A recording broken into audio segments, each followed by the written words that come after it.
So Target pulled a costume of a clown on Halloween, for Halloween. It's a clown that they say looks like a blackface because it looks like the kid's dressed like, a minstrel show character or something like this. Personally, I think it's silly, and I think they're trying to... It's like it's 8 years ago all over again. That's what I say. Cancel culture is coming back. Target now bending to the whims of the BLM activism type complaints over what is a clown costume because the kid modeling the clown costume happened to have been black. And they're trying to pull old pictures to make it seem justified, whatever. Well, we also had this golf company. They had to get rid of their commercial. They delete their commercial because it was weird. The co-founder, I guess, just shoves a woman to the ground and then growls at her not to touch his clubs. I don't know what the point of that commercial was, but it's kind of funny. So we'll talk about that. We do have a bunch of news in politics. We had the head of the CIA flew over to Russia to meet with Vladimir Putin. Everyone's wondering about it. I'd lead with that normally. It's big news, but we just don't know anything about it. We could certainly speculate. It is big, but, we'll have fun talking about some of the cultural stuff today. So we got that, and then news, once again, in the midterms, we'll be talking about what's going on with the latest polling. And look, they're coming after Hassan Piker like crazy now. Everybody's got to denounce him. More and more Democrats are coming out saying they denounce him. And he's got some quotes that I'm not going to say at the top of the show that kind of sound a little, I don't know, genocide-y. He's talking about, we'll wait a little bit. I don't want to get too much into it. So we'll talk about all that. Before we get started, my friends, we've got a great sponsor for you. It is Tax Network USA. Do you owe back taxes or have unfiled tax returns? Or have you filed every year but still keep owing? Did you retire and suddenly get hit with a tax bill you didn't expect? Are you a business owner with messy books and a balance you can't afford? However your tax issue started, the outcome is the same. Your balance is not going down. Penalties grow, interest compounds, and many of you are about to owe again for this upcoming tax year with no plan in place. Stop what you are doing and call Tax Network USA. The IRS is not waiting. They're enforcing collections through wage garnishments, bank levies, and property seizures. They can even file for you without your consent. This is where Tax Network USA comes in. With over 15 years in the business, there hasn't been a tax case they haven't seen or resolved. They specialize in tax controversies and help taxpayers nationwide get back on track by resolving back taxes and unfiled returns once and for all. Whether you owe $10,000 or $10 million, their team has resolved over $1 billion in tax debt. And they can do the same for you. But you got to call now. They're offering a free investigation call with the IRS. After that, they create a clear case plan to resolve your tax problem and get you back on track. It's about you using your rights to take control before the government sets the terms for you. So don't wait. Call 866-686-1535. That's 866-686-1535 or visit tnusa.com/10. Don't forget to smash the like button, share the show, and all that good stuff. Joining us tonight to talk about this and everything else, we've got Naomi Epps. Hey, Tim. Thanks for having me. Absolutely. Who are you? What do you do? So a year ago, I was trained to be a therapist at Santa Clara University, but there were some ethical concerns in my program and the field. So I wrote in the Wall Street Journal about what was going on, and I was effectively blackballed from that industry. So I took a break, had a baby, but I'm doing writing and culture and psychology now. Right on. Well, thanks for hanging out. We got the boys. Hi. Good to be here. What's up, man? What's up, Carter? What's up, everyone? Also pumped to be here. Let's talk about the news. Here's the story from AP News. Target faces renewed backlash after stocking Halloween costume with minstrel show features. Notice they had to refer to it as minstrel show features because it's not. Let's pull up this one first. Here's the costume. Kids glows under blacklight circus clown Halloween costume bodysuit. Hide and Eek Boutique L. First of all, Target didn't make this product. Some company did. And there's only one real issue with it. And you know what that issue is? The hat. Nope. The race of the child. The race of the child. If that was a white kid doing that, nobody would have said anything. Right. Nothing. Because it's literally just a clown costume. It is literally the checkered pants, the zigzag Halloween features with a small clown hat, but it's orange and black because it's Halloween. But because a black kid's doing it, it's racist now. Yeah, they clown him up like them teeth, though. Like that, come on. Look at that big ass. That ain't no clown. Clowns can't smile, Ian. Clowns get red nose. No, Ian's right. Black people aren't allowed to be clowns. It's racist. They can't smile. They can't have. I'm going to show you another offensive thing here. Clown-like, but Okay, what about the disturbing. pose though? Like maybe the costume itself wasn't. What about the pose is racist? Because someone found an old cartoon of a guy that the guy on the left, the black guy on the left, is not even a clown. It's literally just an old-timey drawing of a black guy. And people are offended by it because of the history of racism. Look, the guy with the hat right here, that's a minstrel, like, caricature, right? Yeah, like a bellhop. I don't know what it is. Here's the other problem. That's a bellhop hat. White people wore bellhop hats too. This is insane. It's like, have you guys seen the Dave Chappelle sketch? It's super funny where he gets offered, the flight attendant asks him if he wants the fish or the chicken. Yes. Yeah. I have. And then he's all very calm and he's like, how was the, he's like, I'll have the fish. And she's like, I'm sorry, we're out. And then there's the black minstrel character wearing the bellhop costume with the cane going, he's like, get the chicken. You know you want the chicken. You know you want it. And then he's like, how is the chicken prepared? He goes, it's fried. And then he goes, oh. Like, the point is, those characters are just dressed like bellhops. Not, like, dressing like a bellhop does not make you racist and does not make it a minstrel show. The problem is now, because blackface used bellhop costumes, any circumstance in which a black person is just like a bellhop, they're going to call it racist. It's the same reason I don't draw swastikas on my face. Like it was Oh, co-opted really? by the Nazis. Please, Yeah. please unpack We that. need to remediate the bellhop look for the black people. Like this is crazy racist. Was that a bellhop hat on the child? I'm loving this one. No, but it's at the same angle and it's at the same size. If roughly. anything, No, the photographer and whoever posed the That's what child I was is thinking. a little Like the sus. photographer might have known what he was doing, but everyone else, I don't know. Look, the costume in and of itself is definitely not racist. You put a white kid in there, nobody would have thought anything of it at all. It's just because there's a black kid in there. I would love to know how many people actually complained. Like, is this something that was actually a lot of people?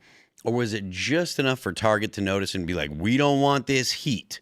Because, to be fair, Target doesn't lose anything for taking this out of their inventory or taking it off the website and saying, we're not selling this thing, right? There is zero downside for that. I'm gonna show you guys an image of a black man being a clown, and you're gonna agree it's racist and should never be allowed. Okay, you ready? Here you go. Yeah. Hey, one of my favorite clowns. That's Homie the clown. That's Homie the Clown. Played by Damon Wayans. I got a question. It's an honest question. Is Homie the Clown racist? I don't think this is racist. I don't mean is like actual Homie. He was hood. Like the character. Was he racist to people? I'm saying, is it racist that they made a Homie the Clown? No, Why not? because Damon Wayans did it of his own volition. I A think kid did it of his own. His family was like, oh, great, he's going to model a costume. And then they were like, that's racist. If he That was was that guy's big break too. Poor guy. Damon or the kid? No, the child. No, he You was might actually reveling get in it. more from this. Look at that. He's telling his friends at You can school, tell by his eyes, he's actually not smiling. I'm not kidding. Hollywood when I'm older. Oh, He's really? not. Yeah. They're like, do one of these. You can tell people are smiling because people actually smile with their eyes, not with their mouth. Yeah. It's actually very disturbing when you see someone smiling with sad eyes. Like, and it's in politics. It's not uncommon. Smiling with sad Yeah. eyes. I'd rather just not smile. I used to catch myself doing it. I'm glad I make videos because I saw it and I'm like, I gotta just let my face be miserable. So, like, And I actually got happy. here's the point I'm making. Homie smacked kids around. I believe it. Did he ever have a gun? I could swear. Like, Yeah, I'm sure that he did. So, when a black man is a clown, he smacks kids, is intolerable, offensive. That was the joke. I'm not kidding. Homie, don't Yeah. play that. The reason why this show was funny to people was that Homie the Clown was atypical and acted like a gangbanger. Yeah. He wanted money from the kids for drugs. If they made, and here's the best part, if a white guy played Homie the Clown, that's definitely That's racist. definitely racist. Oh, no, you can't do that.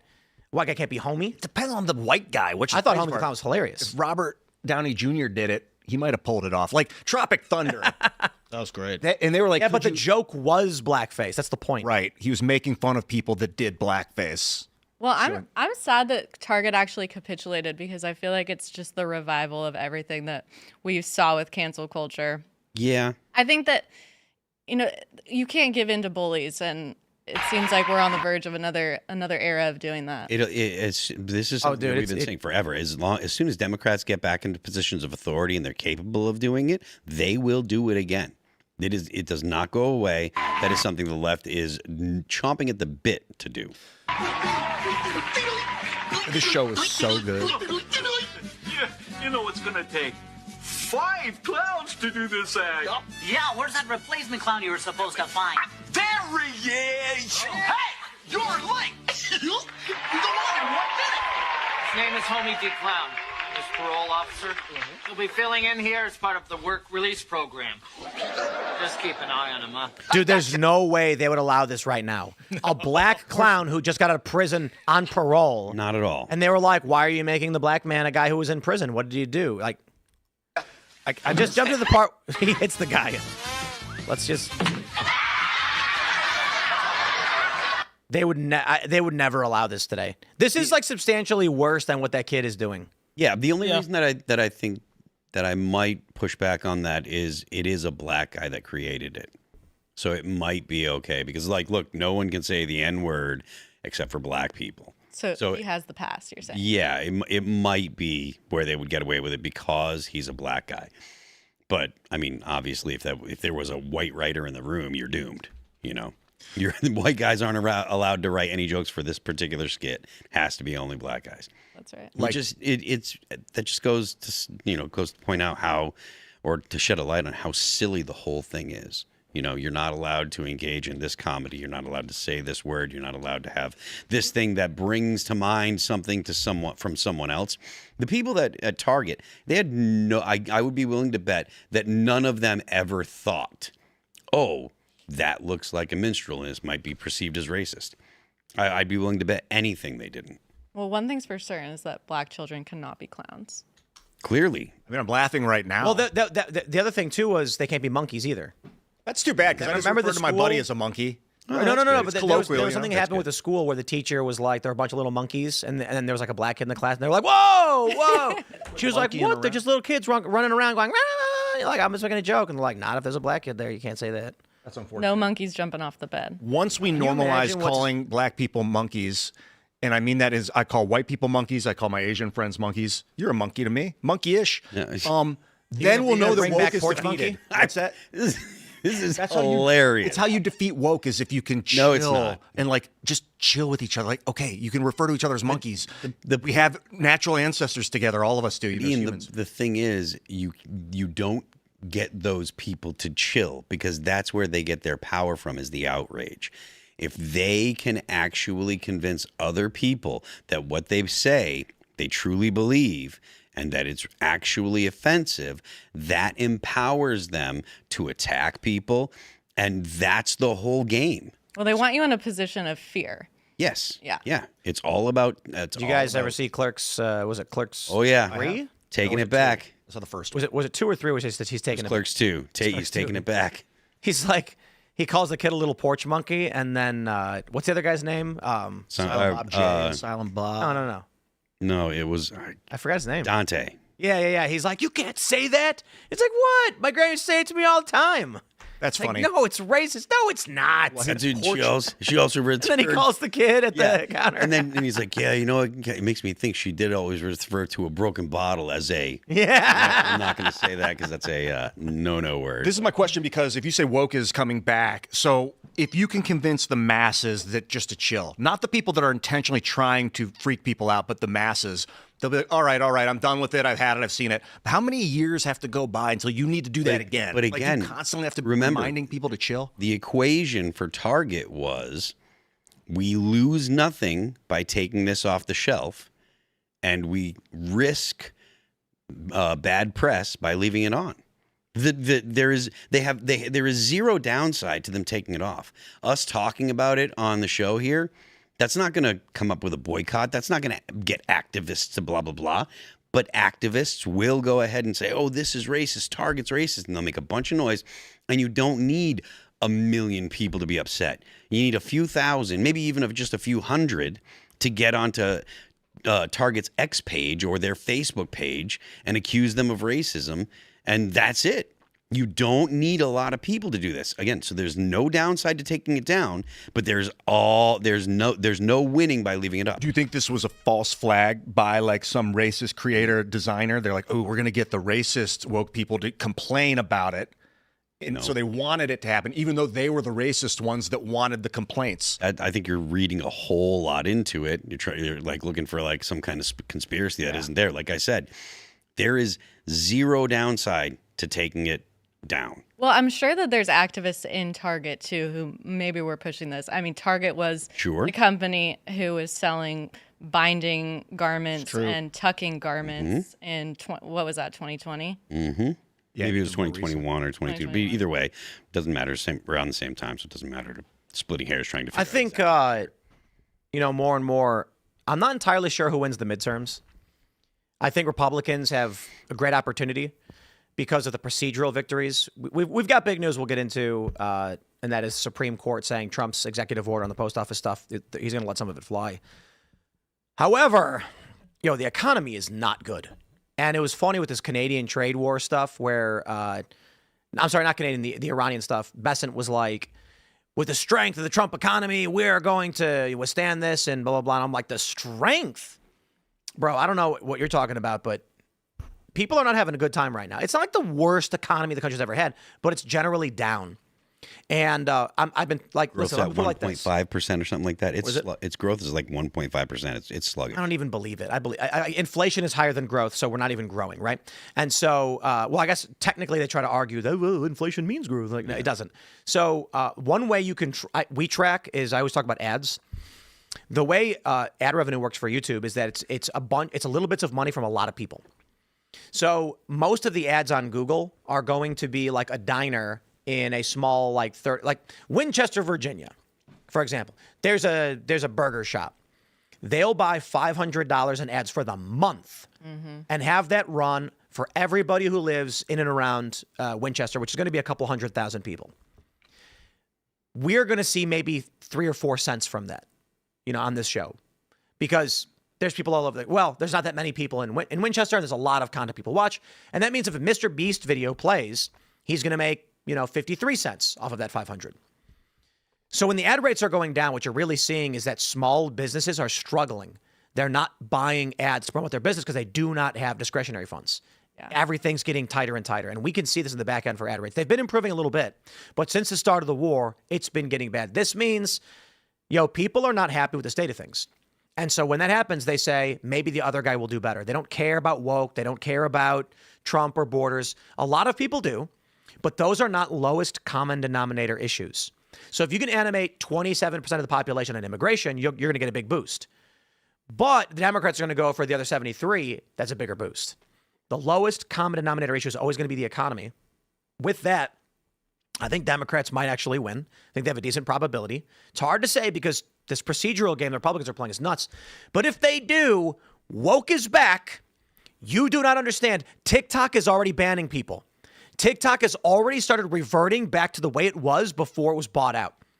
We saw Spencer Pratt calling out the Lindsey Clancy stuff. Gone. They took it down. Cam Higbee took his stuff down. He had to fight for it to get it back. Fortunately, he did after some pressure. But look at the Lindsey Clancy stuff where these women are coming out and throwing ice in their showers, talking about how they too could murder their children. And TikTok is like, let it roll, baby. And then the people like Spencer Pratt who are saying this is bad for us, he gets banned. It is going back. They are pulling back the power.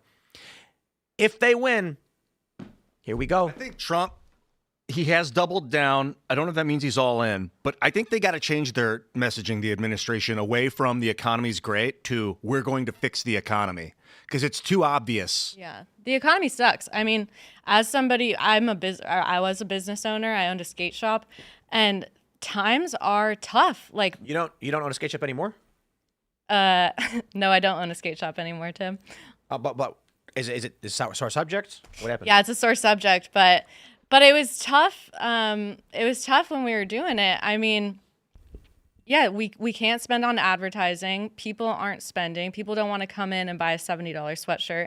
And I voted for Trump because, well, one, I was scared of the woke stuff with Kamala Harris, but also the gas pump. And I want more money in my pockets, obviously, but what? Got a question. So real quick, the reason I asked about the skateboard thing is we just had our third factory shut down. Oh. And so this is a message for everybody who bought a skateboard. We have two options for you because we've got a lot of emails and they're like, hey, man, it's been a month and a half. Where's my board? Third skateboard factory shut down because skateboarding is dead. all the jobs have been offshore to China. All the core skate shops, they're going. Oh, they're gone. But it's because the skateboards are being made in China for pennies on the dollar.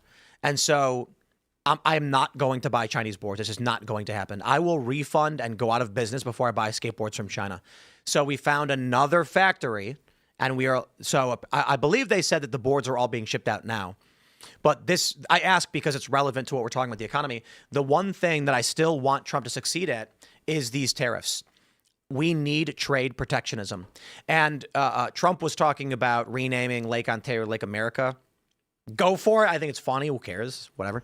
But, there's this idea that other countries have that they're entitled to our manufacturing, our labor.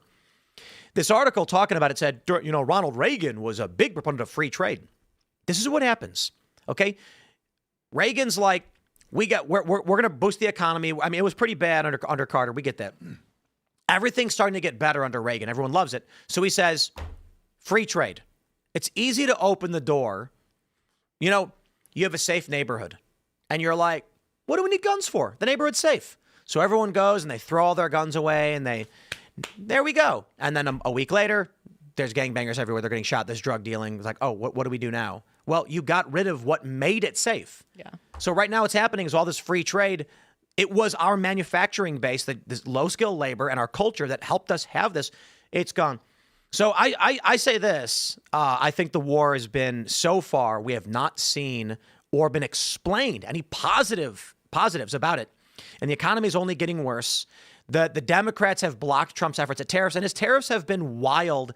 The universal tariffs are just wacky as it is, but I'll take it.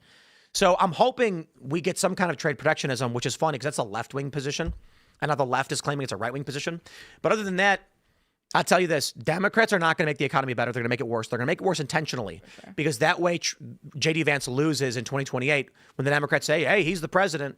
Trump's the president. An idea of what the Republican administration could do right now, and let me know if you guys think this is a good idea, subsidizing small businesses for marketing. So like a small company could you put $100 million of federal funds into it. A small company can get $20,000 a year in free marketing on YouTube. No. You don't think that the government's subsidizing free marketing for No, because what that'll drive the price of the ads up, and that means the private sector will be impossible to run ads. Yep. Anytime the government dumps money into things, it offsets the market. But this is the easiest to explain because YouTube ads are done on what's called a bid process. So that means right now, if there's $100 million in the private market that's going into Google, everybody says, I'm willing to pay X amount of cents per conversion. A conversion is going to cost you between like 30 and 50 cents. A view can cost you a penny. But if you want to if you said, I want my ad to run on 8 p.m. live big show. Well, guess what? Everyone wants that slot. So it's going to cost you 10 cents per view. It's going to cost you $1 per conversion. And the only one who can afford that is going to be like Coca-Cola or Pepsi. So let's say at the lowest level, midnight ads, just general ads across YouTube, they do run and they cost about 3 cents. And that's because advertisers say, I'll bid 2 cents. I'll bid 3 cents. 3 cents wins. Now, what happens when the government dumps doubles the monetary spend, $100 million? Now, you've got way more money in the system. So here's what happens if you can't make the bid. If I put 20 grand on YouTube and said, I want to run an ad, but I don't want to spend more than 3 cents, you know what happens? 0 views. Because Coke and Pepsi will run it at 5 cents. If every single person says, we don't want to spend more than this, they don't run at all. So what do? They increase their willingness to spend to try and turn on the spigot. They'll say, look, if 3 cents doesn't sell and we can't get ads, let's go to 5 cents. But now everybody's got money. So then the other guy who normally doesn't have money goes, hey, 6 cents is better than 0 views. Let's go 6 cents. And then all of a sudden everyone's spending $1 per view and they get 20,000 views. And then the market is just burned out. Small businesses not subsidized can't do it. Big corporations pull out. The economy breaks down. I think what we need to do for small businesses is tax breaks because the cost of running a brick and mortar is insane. I mean, what I'm paying in even just sales tax, I mean, that's 10% of everything that, comes in. And there's self-employment tax. If we got a break from that, it would be huge. Yeah, When the you're point just of making taxes when you're is- just making ends meet, though, that's make or break. But the point of taxes is to control for inflation because the government spends money that they don't have. Basically, people they have it backwards. They're like, my tax dollars are funding this war. Technically, that's true. What's really happening is the government just creates debt where they basically say to these weapons manufacturers, send us a bill, make it, send us a bill. And then they do, and that company spends down through their investments or personal coffers, then go to the government and say, we want our money. So the government's just like, okay, they just manufacture it, click the button in his account. Then they go, now we got inflation. So they take the money from the business and effectively burn it. Not literally, but they're pulling money from you to control the speed of inflation. They're not taking your money and then spending it. They're spending money they don't have, they manifest, and then taking from you so that the market doesn't go crazy. And also, Tax relief would mean they let the market go crazy. And also, as soon as you start doing things like cutting taxes, the whole of the left freaks out because people that own businesses, they own property. And the left is already apoplectic about people own property. You would be called, they would look at your total net worth for your business. Oh, you're a millionaire. You're cutting taxes for the millionaires again. That's what the government always does. They're friends. They're your rich elites. They're cutting taxes. It would be a nightmare for politically because they don't understand how businesses work or how money works. They don't understand anything except that person has a lot of money and they're getting another tax break and I can't make ends meet. I can't pay the bills. I can't get up and get to work on time or whatever their effing problem is. But Well, it's just a fundamental misunderstanding of how small business runs because even if you look at how much money we're bringing in a year and you think, wow, that's a lot of money.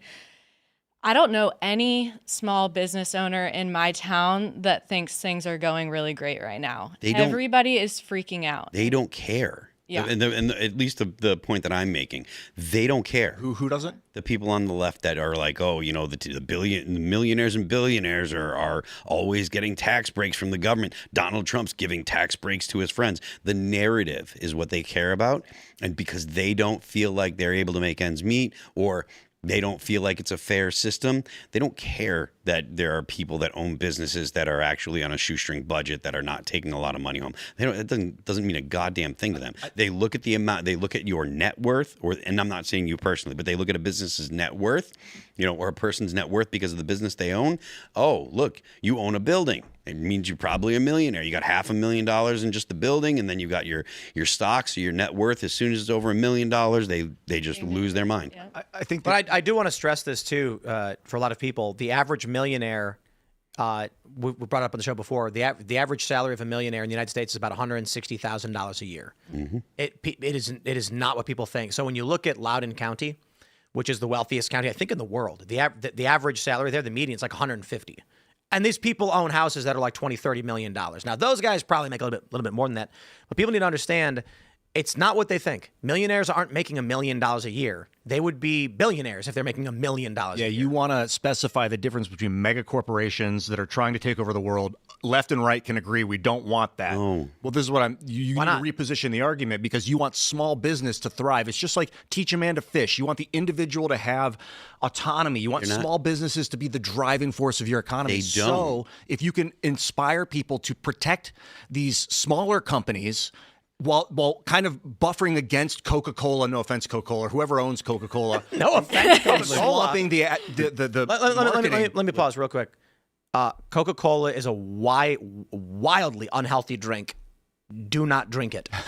Well, any megacorp that wants to advertise on a network, if we can somehow invest or buffer the small businesses against that to protect our way of life, I think they don't want to. I have to issue a correction. Fundamental difference is they don't want to protect our way of life. They want to destroy capitalism. But it's also I have to issue a correction on that. Enjoy Coke sometimes. That's responsibly.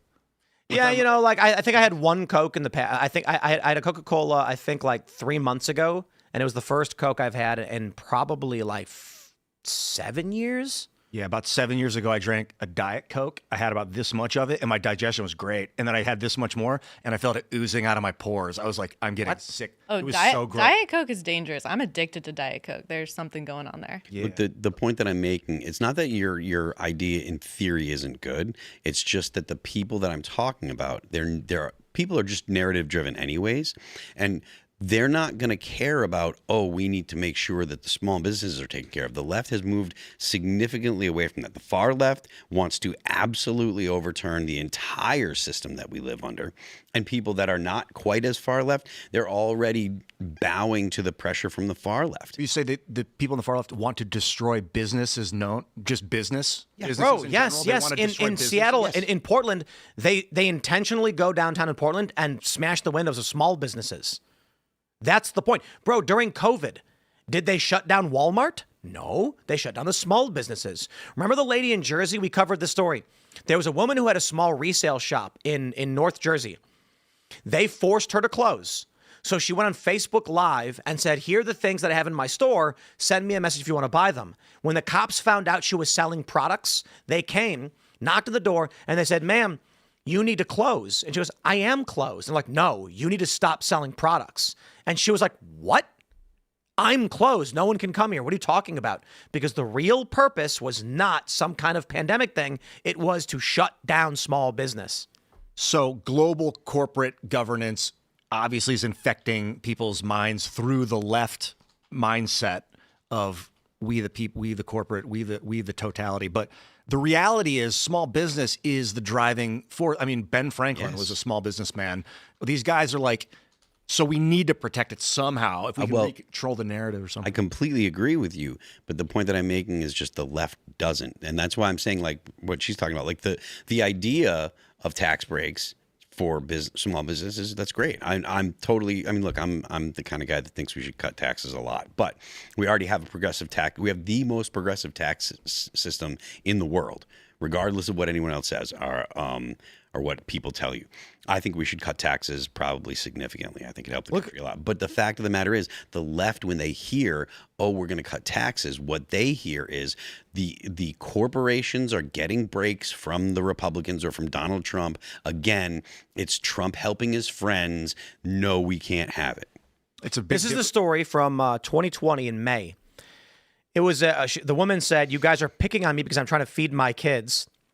She was running a Facebook Live video Tuesday night to sell some of her products when Officer Tyler Demmett came to her store at 9 p.m., about an hour into the video. He says on the video she's in violation of Murphy's order for operating her business past the 8 p.m. curfew and for her and her employee not wearing a mask.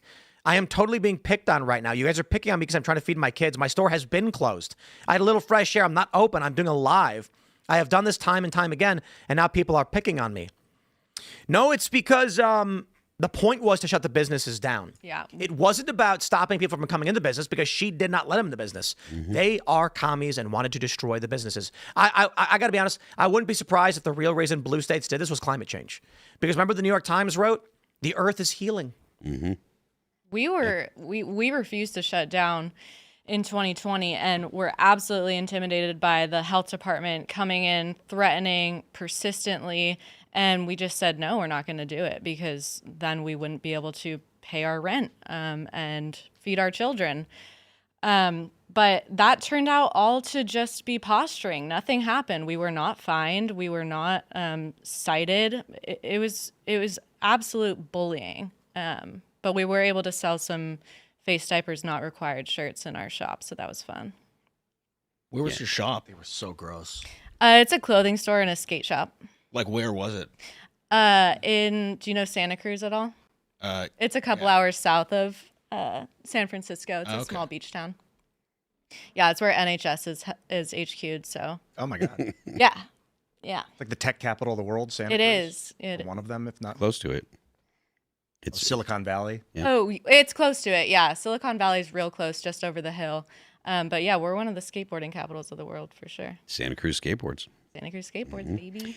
But yeah, look, I mean, it's not that any of the ideas here floated are bad because they actually would work and produce positive results. But you're dealing with a group of people that don't want positive results because positive results lowers the number or makes there fewer people that are actually upset. And the left needs people to be agitated. They need people that are angry, because angry people will go ahead and say, well, I don't have anything to lose. I'll throw a brick through this window. Happy people don't revolt. That's just the way that it is. If you have a society that's mostly mostly very satisfied with their lives and feel good about their future, why is there a need for a revolution? You have to have at least 30% of the people that are pretty unhappy with their lives and pretty unhappy about their future to get enough people to make a critical mass of people that will be active. Because even if you have like 33% of the people that are unhappy with their lives, it's like the actual people that will take action based on that is even smaller. So, but it doesn't take a majority of the people to cause a revolution. You can do it with like 10%. Yeah, because the other 25% of people that are pissed off they'll do nothing while the revolution happens because they're so disenfranchised. So diagnosing the problem: foreign interference, foreign banks, foreign corporations trying to destroy American small business to basically buy the country out. Who are they? Who are these people? If they're really, you say they on the left, the far. I'm talking about like agitators that are people that are in the DSA and people that are communists and people that are looking to overthrow our system. They want to see the destruction of the capitalist system totally.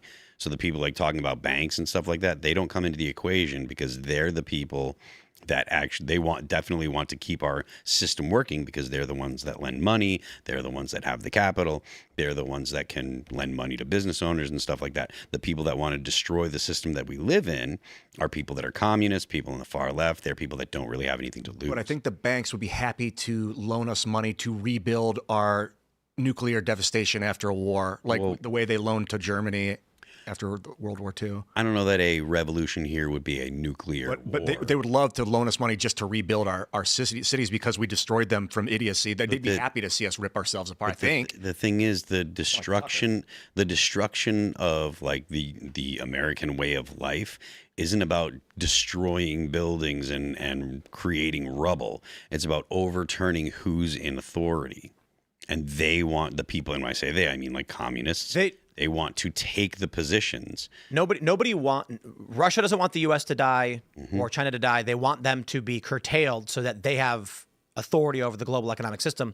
But all of these major nations want each other to exist because they serve each other. Yeah, they want the U.S. to be neutered so that their dollars aren't potent. Well, the idea is Russia wants to get rich and have us do work for them at a weaker rate. It really just comes down to who's going to be doing the cheaper work, right?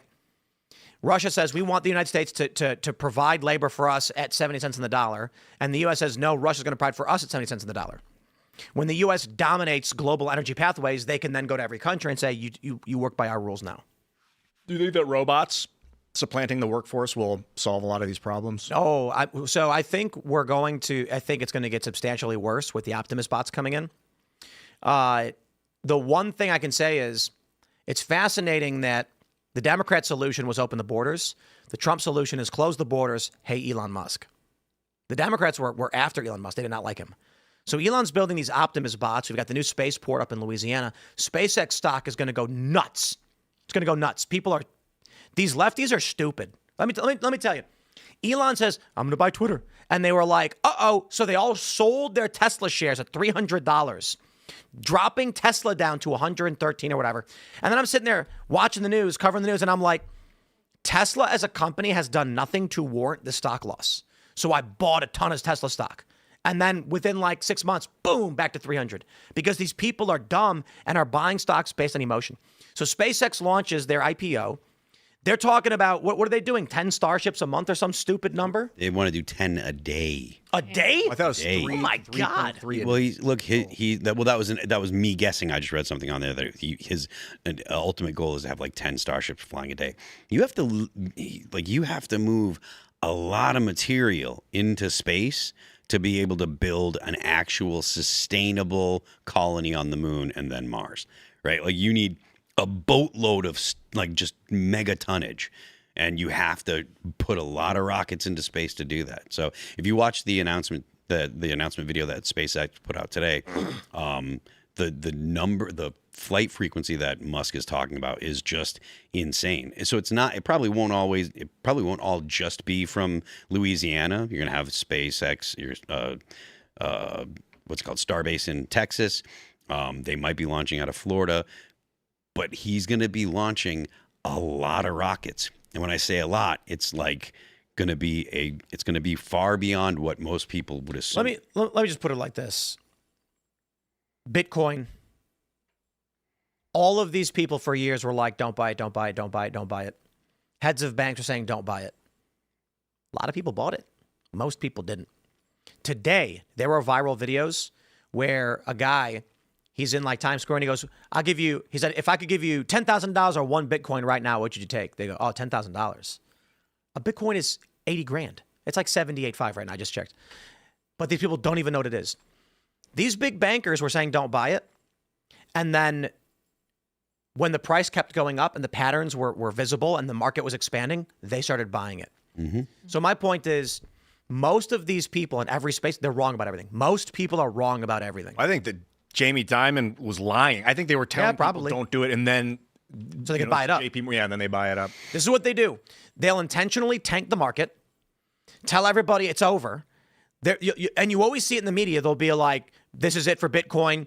The electricity is too expensive. And then people start dumping in panic. And then once it goes down, it was at 120,000. It goes down to 60. They all start buying it back up. And now it's at 80 again. And now the estimates are like, oh, well, if you actually watch the market pattern, it's going to go up to 200,000 within the next year or whatever. Maybe it's less likely that Jamie Dimon was lying when he said, don't do Bitcoin. It's not good. But maybe it's more likely that he knows people in the government. They're like, hey, Jamie, now's the time. I believe that they all sold the top at 120 and then said, this is it. Bitcoin's over. We sold. And then everyone panic sells and they go, oh, actually, and they buy it back up and double their holding. That's so easy to do. It's supposed to be illegal, I think. There's a term for that when you rock the market like that. Well, if you are manipulating the market intentionally by going on big shows and lying, but there's ways to do it legally and just say, if they were to say, we're going to liquidate a certain portion because we think we're at the top and it might go down, and that's true. Then when it goes down, they say, see, we were right. We want to reinvest in our opportunity, but they cause it to go down. It's like if you got a bowl of water and you're sloshing it to the left and to the right, all the water that's spilling over is being caught in a larger bowl underneath. That's the price of Bitcoin going up to the price of gold going up to the price of Bitcoin. They sell off high, they buy back low and sell off high and buy back low and sell off high. And all those little, what collects goes to Switzerland. Saying, in reference to like everything we're talking about, just think about how in 2015, everybody was saying you're stupid for buying Bitcoin. And then there were people who bought at 20,000, they mortgaged their houses to buy Bitcoin. And then when it dropped to 10, they panic sold, being like, oh no, I've lost everything. And then 5 years later, it jumps up to some stupid number. Or I think, what was it, like 2023 or 24, it hit 128 or some stupid number. Yeah, no, I remember. And if those people just did not, there was one story that was really funny. A guy did mortgage his house. And then when the price dropped, he was like, I don't know, what am I going to do, I guess. And then when it hit 120K, he cashed out like some stupid amount of money, like $60 million. And he was like, I'm good. I'm done. But my point is not to say buy Bitcoin or anything. My point is everyone was saying the wrong thing. Every single person was saying the wrong thing. You're stupid. You're buying fake. It doesn't even make sense. And then people got rich. There were people in the tech world that knew, at least they understood the value of it, that it was an immutable currency with some form of Right. I get it. My point is just, I was surrounded by people. You're going to hear people in the news. You're going to hear people in your daily life. They're going to tell you you're wrong about something and ignore them. Yeah, especially when it's going out on a limb, taking a risk, and everybody's shaming you for being stupid. That's a good indication that you might be onto something. Or screwed. It really could go either way. Sometimes when people tell you you're stupid, it's because you're actually stupid. You know? Let's jump to the story from NBC News. Hey, it's politics. Abdul El Sayed distances himself from Hassan Piker's comments on Israel and Jewish Americans. Oh, no. What did he say this time? All right, let's pull it up. Hassan Piker, Jews. I typed that in. Here we go. Here's the video in question. What everybody's being told, you got to back off this guy. This is what. Let me get the audio. Make sure it's working. And you want to know why? Because people don't fuck with Israel any longer.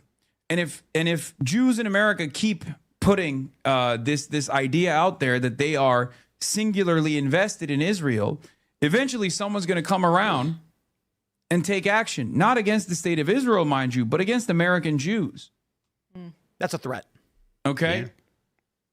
We're teaching people the wrong lesson. I don't know how people don't recognize how dangerous this predicament is, how dangerous this is for Jews. Wow.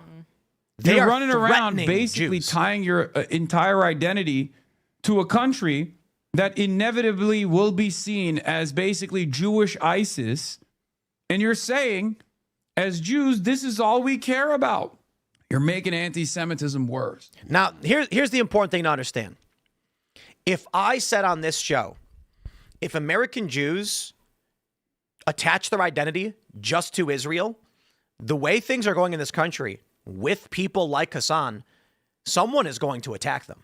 I actually agree with the surface level sentiment.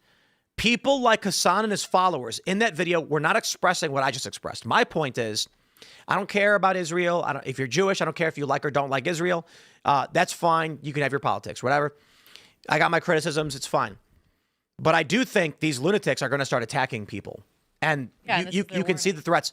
Now, the issue is Hassan is one of the preeminent espousers of this anti-Israel and Jew stuff. When his followers are saying it's going to get dangerous, they're not saying, I'm worried what those wackaloon anti-Semites are going to do. They're literally saying, me and my friends are getting fed up. Yeah, there's a difference between a warning and a threat. And it's a lot about the way you say it and how you outline it. Because if I say, if you step over the line, you're going to get your legs like that's obviously a threat, that I'm threatening you that if you do this, something's going to happen to you. As opposed to, hey, just so you know, if you step over that line, it will break your legs. That's a warning. So, But he's let's put it somewhere like in this. between. He's somewhere in between. But no, but let's put it like this. Let's say Ian is known to walk around with a ball-peen hammer striking people in the kneecaps. And then he says, hey, you best watch out. You cross that line, someone might smash your kneecap with a ball-peen hammer. or you're We're going going to to be like, yeah, he's threatening me. Now, let's say I'm standing next to Ian and I go, bro, watch out. Yeah. That guy might smack your knee with a ball-peen hammer. Yes. This is the difference. Hassan and his crew, they go on their shows like his followers. They say these things all day, every day. Then he comes out and says, you better be careful because someone's going to do something. Now, ultimately, I would say the point is we have a problem in this country. I was debating with Nick Freitas the other night. With respect, he's a brilliant guy. I'm a big fan. But I disagree. I think we got too much into semantics. My point on the Constitution, I say laws don't exist, the Constitution doesn't exist. It's not that we as a people in the United States don't have one. It's not being used. That's not the point I'm making. I'm saying that Hassan Piker does not like this country, wants to destroy this country. The DSA, a third of the Democratic Party, wants to abolish the Constitution outright. They don't abide by it. Federal judges have been issuing rulings contradicting the Constitution for a decade. So these people do not operate under the Constitution until we force them to, and they are growing and getting more and more powerful. So we have a subversive element in this country, and I fear they are going to start attacking people. Let me steel man Hassan's perspective, because I actually brought this up a couple weeks ago, that people in the United States, Jewish people that are Americans, refer to themselves as Jewish Americans. Maybe they refer to themselves as American Jews. If I go to their Instagram page, are they waving Israeli flags? Because they're Americans, and that doesn't make a lot of sense. So that concerns me. I'm not saying it's going to bring violence down on their heads, but I'm saying it concerns me if an American citizen waves the flag of a foreign nation fervently over and over and over again. Ukraine. It's bizarre. It's fine if an American... They don't talk about Ukraine, do they? The American Ukrainians Hassan were Piker here. supported that the president of Ukraine went to our Congress and they all waved Ukrainian flags. So their argument about Israel makes no sense. Now, the argument about Israel as a military state attacking another country, those criticisms are fine. But the arguments about, you can't have people in this country waving a flag of a foreign nation, that's crazy. Then the dude goes on his show and says, let's give money, let's give $200 billion. Hassan Piker says, let's give Ukraine 50 times the money we give Israel. And our Congress will wave their flags. He's full of it. It's fine if your average American citizen waves a flag of another country. It's fine. The problem is if people that are elected to Congress or that are in the government are doing it. We shouldn't have dual citizens in Congress. We shouldn't have people that aren't born in the United States, like non-citizens that are not born in the U.S. in Congress. But PACs that advocate for foreign governments should be far regardless of which country it is. I don't think you get to just be like, I'm an American advocating for a foreign country, therefore I don't got to be far. No, you're advocating for a far. You're a foreign agent. Get out of here. Go away. yeah. But the point ultimately is they are not consistent. I can say it like this. I do not think the U.S. should be funding Israel, especially as they're getting us involved in these stupid wars. They're bombing Lebanon when Trump's trying to negotiate with Iran, screwing everything up. They're bombing Syria, which is now affecting a NATO partner, Turkey, who's trying to also move in the region, disrupting our negotiations with Syria. And I'm pissed about that. And I'm also pissed about us dumping 50x the money into Ukraine. Now, there's an argument about the U.S. interests, casus belli. If the U.S. can make proper arguments for war, I'd like to see them. I don't think they have. These people do not share that consistency. When I say I do not want to fund foreign countries' wars, I mean it. When Hassan says it, he's only talking about Israel. When Ukraine came up, he literally mocked me for saying the military-industrial complex is goading us into wars. It wants to maximize profits on these things. And he's like, yeah, of course. And then I said, see, I even agree with Hassan Piker on this. That's why I don't want $200 billion going to Ukraine. He immediately reverses course and says, yo, what? This dude thinks, oh, Ukraine, you're on your own, boy. Like, that's crazy, man. He's just saying that he's opposed to the military-industrial complex so that people like you go, well, I agree. But when I say it, I mean all countries. I don't care if it's Afghanistan, South Sudan, whatever it may be. I don't like that they're dumping the SPR for this war in Iran. He's only talking about Israel. Do you think that the Democrat Party goes this way? I mean, I feel like if Hassan Piker continues on this streak, it's good for us for the midterms. Absolutely. I think the reason we got to be careful of this too. The reason woke might be coming back might be a Republican play. The WNBA stuff, the trans issue moved the needle heavy. If you're a Republican right now, I'm gonna give you some sage advice. If I'm advising a Republican on how to win, I'm going to be like, oh, you're cooked. The economy sucks. Yeah. You got an unpopular war. You need to change the conversation. To culture. You need a scapegoat. Let's talk about weird woke stuff. Let's get costumes banned again. Then start scaring people. Remember COVID lockdowns? Remember how they were firing you from your job because you made an off-color joke you saw on TV one time? I'll give you a really good example of this. Count Dankula. He made a joke video where he taught his pug to lift its paw as a Nazi pug. And he got arrested for it. Graham Linehan mocked him for it and called him a Nazi. Graham Linehan, who made the show Father Ted, had a joke in Father Ted where there's a piece of tape on the window and the priest looking out the window sees some Asian guys walking. And he's like, what are they doing? He's like, no. And he starts waving his arms. And then they see him with the little Hitler mustache, waving his arms and throwing his arms around. And his hair is shaking like he's Hitler. And I told this to Graham, who's since apologized. But what was so crazy about the woke era? I said, you know what's really sad about that story? Is that Dank probably made that joke inspired by you. You were the guy who did the Nazi jokes on Father Ted. Mm-hmm. He's the younger guy who watched that on TV and thought you were funny and wanted to be like you. And then when he did, you mocked him for getting arrested for it. That is the terrifying reality of what woke was. You invoke that memory in people, you'll earn some points in the midterm elections. Yeah. That's a good point. It's a correlative reality. It doesn't prove, of course, that that's a tactic, but that would be an interesting tactic. I gotta be honest. Like, I mean, that's what's going on, right? That's the culture war in a nutshell. Well, I think the first culture war was emergent. It starts with Gamergate.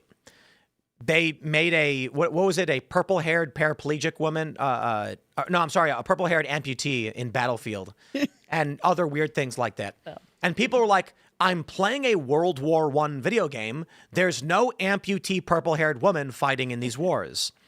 And then the left was just like, it's a video game. It's fantasy. Who cares? Now they're, oh man, I hear like the HBO Harry Potter is doing bad, but I don't know. I don't really care. They're allowed to have it. But they make like Black Snake. The first time it comes around, people like me and my friends, I mean, granted, this is 14 years ago, right? So I'm in my 20s. You know what I mean? I'm in my mid-20s being like, why are they ruining my like, I'm going to tell you something, guys. Do you know what who Green Lantern is? Yep. Yes. The Green Lantern. Vaguely. Can you name the Green Lantern? Which one? The Green Lantern. Hal Jordan? Hal Guy Jordan. What was Gardner? the first Green Lantern? Was it Guy Gardner? Was he the first? No, it was Alan Scott. Okay. And let me tell you about Alan Scott was the first Green Lantern. And trust me, everybody, it's very important with the new show Lanterns up. Alan Scott just had a magic ring, and it wasn't really space stuff. It was just like a magic ring. And then eventually they were like, let's make it something different. So they made it the core, and they made it outer space. And that's Hal Jordan, right? So there have been, I think, 8. I think there are 8 right now. The 8th. So you had Hal Jordan. He was an Air Force pilot, fearless. Abin Sur gave him the ring. Do you have fear? Are you afraid? No. And Hal Jordan's a white guy. Then we had, I think Guy Gardner was second, I think, or I'm sorry, third. Alan Scott, then Hal Jordan, then Guy Gardner, and Guy Gardner's a great character. The fourth was John Stewart, and this is back in what was this? Got to be like the 80s or something, or even earlier than that. And he was like a black Marine, and no one really cared. I mean, as far as I could tell, John Stewart was a great Green Lantern. I loved him in the comics and the cartoons.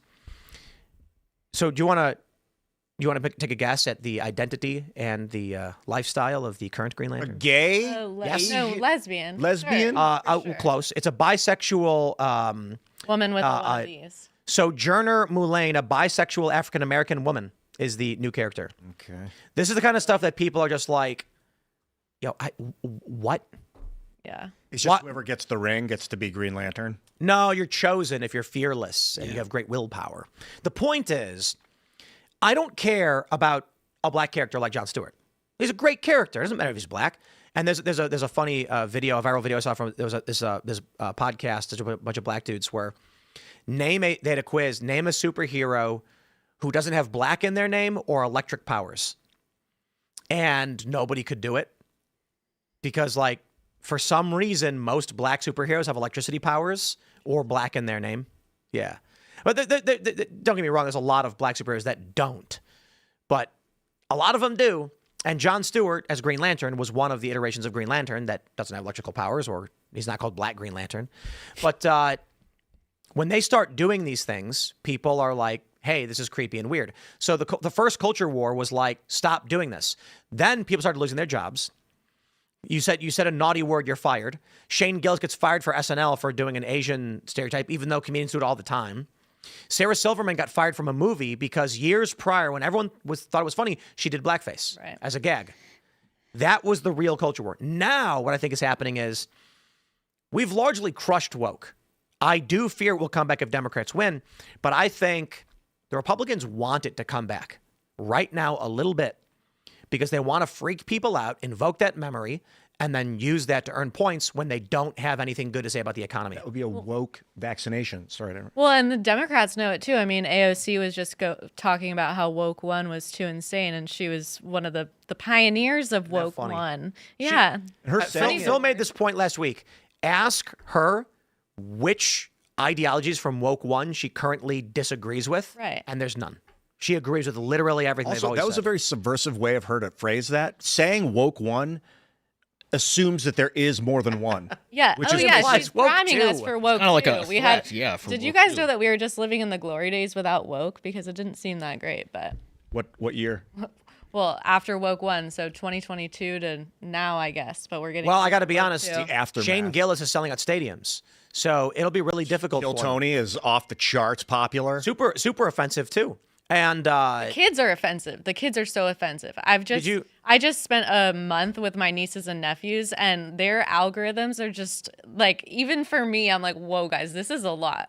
did you see? I forgot the guy's name. We shouted him out when he did the bit. He was on Kill Tony, and he said he was like, "Man, I had heard, because I don't follow the news a lot, that they had this rave in Israel, this like big dance party." And then my friends told me, like, did you see what happened? Like all those dudes were paragliding in, and I was like, oh, cool, man. Like, because he didn't, like, if you don't know what that was, and then he ramped it up as offensive as he could, and he was like, he did a machine gun joke.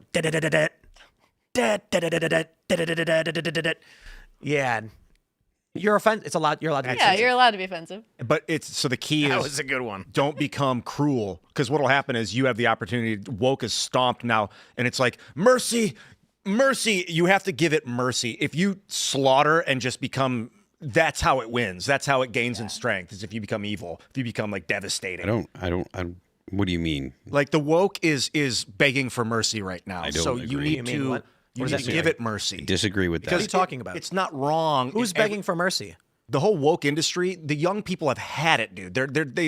They saw it. They just banned a costume. What are you Yeah, talking they're about? back, baby. That's a minor infraction. They just had to pull down their golf club commercial because a woman fell on the ground. 5 years ago, Target wouldn't have pulled it, and they would have doubled down and tripled down and quadrupled Whoa, down what? on the weird No, that's racist. They had No, they would have fired Dylan 17 Mullaney people. Are you joking? No, they were intentionally making stuff like that 5 years ago, and they were trying to sell it and tell people it was normal, like weird outfits for little. What? It's a Sambo outfit, dude. He looks like a minstrel. Someone just missed it. Ian, at peak woke, if they released that, they would have fired 7 people. They would have come out and done a public press conference, mea culpa. Yeah, for sure. I don't know. I do know. It's like it We can. watched it, dude. don't- What are you talking about?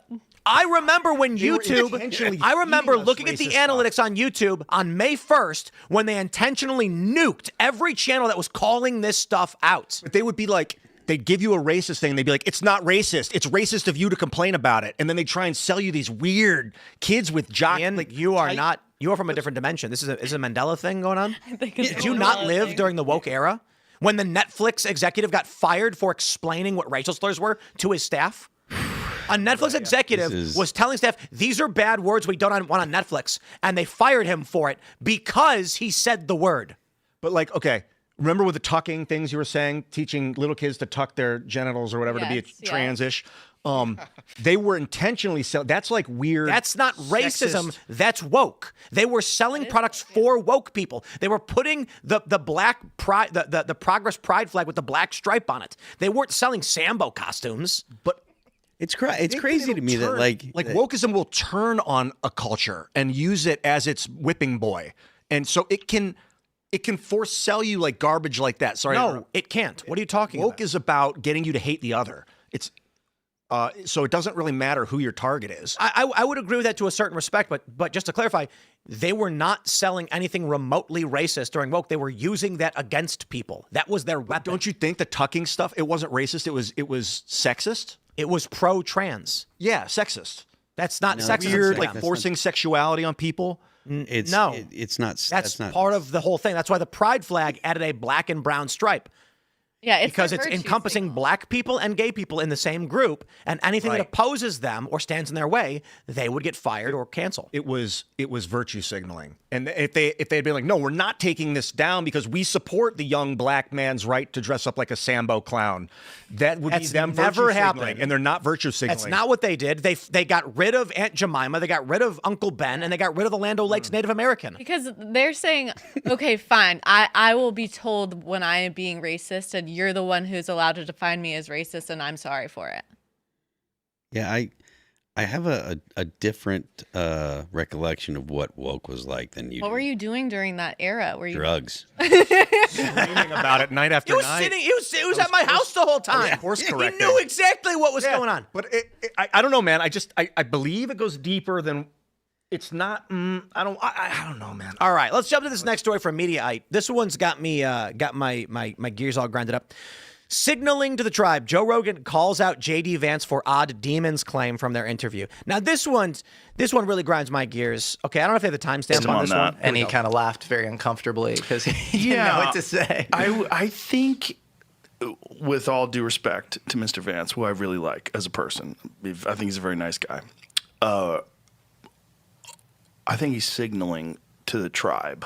It is. It's a Yeah. political polemic. You're not looking at the data. Like he says, oh, I want to look into the UFO issue. I just haven't had the time. I actually understand that. There's a lot going on in the world, but it's also, you've had some time. So maybe, go look into it. But I it's kind of understand it, but kind of don't. I'm with you. know? I'd be You the have first plenty thing. of time to we'd go to church. Like, listen, bro, look into it. look into it. Exactly. To quote Eddie Bravo, look into They're referring specifically to J.D. Vance referring to aliens as maybe demons.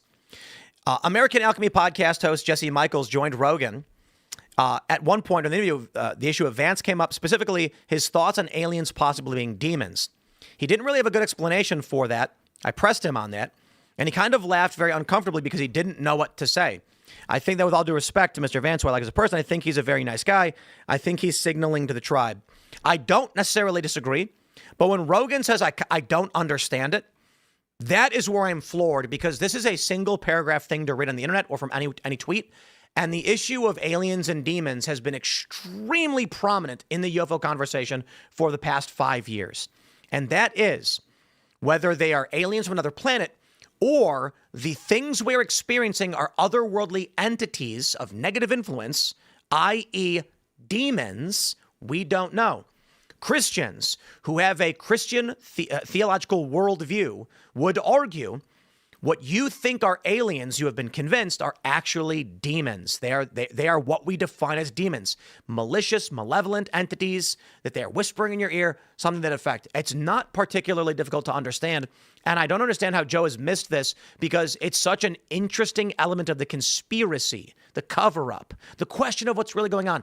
Guys, I watch so much weird flat earth dumb stuff. I just absolutely love watching all of the conspiracy stuff, the hollow earth, the flat earth, the Agartha, the ice wall. It's fun. How do you miss this one?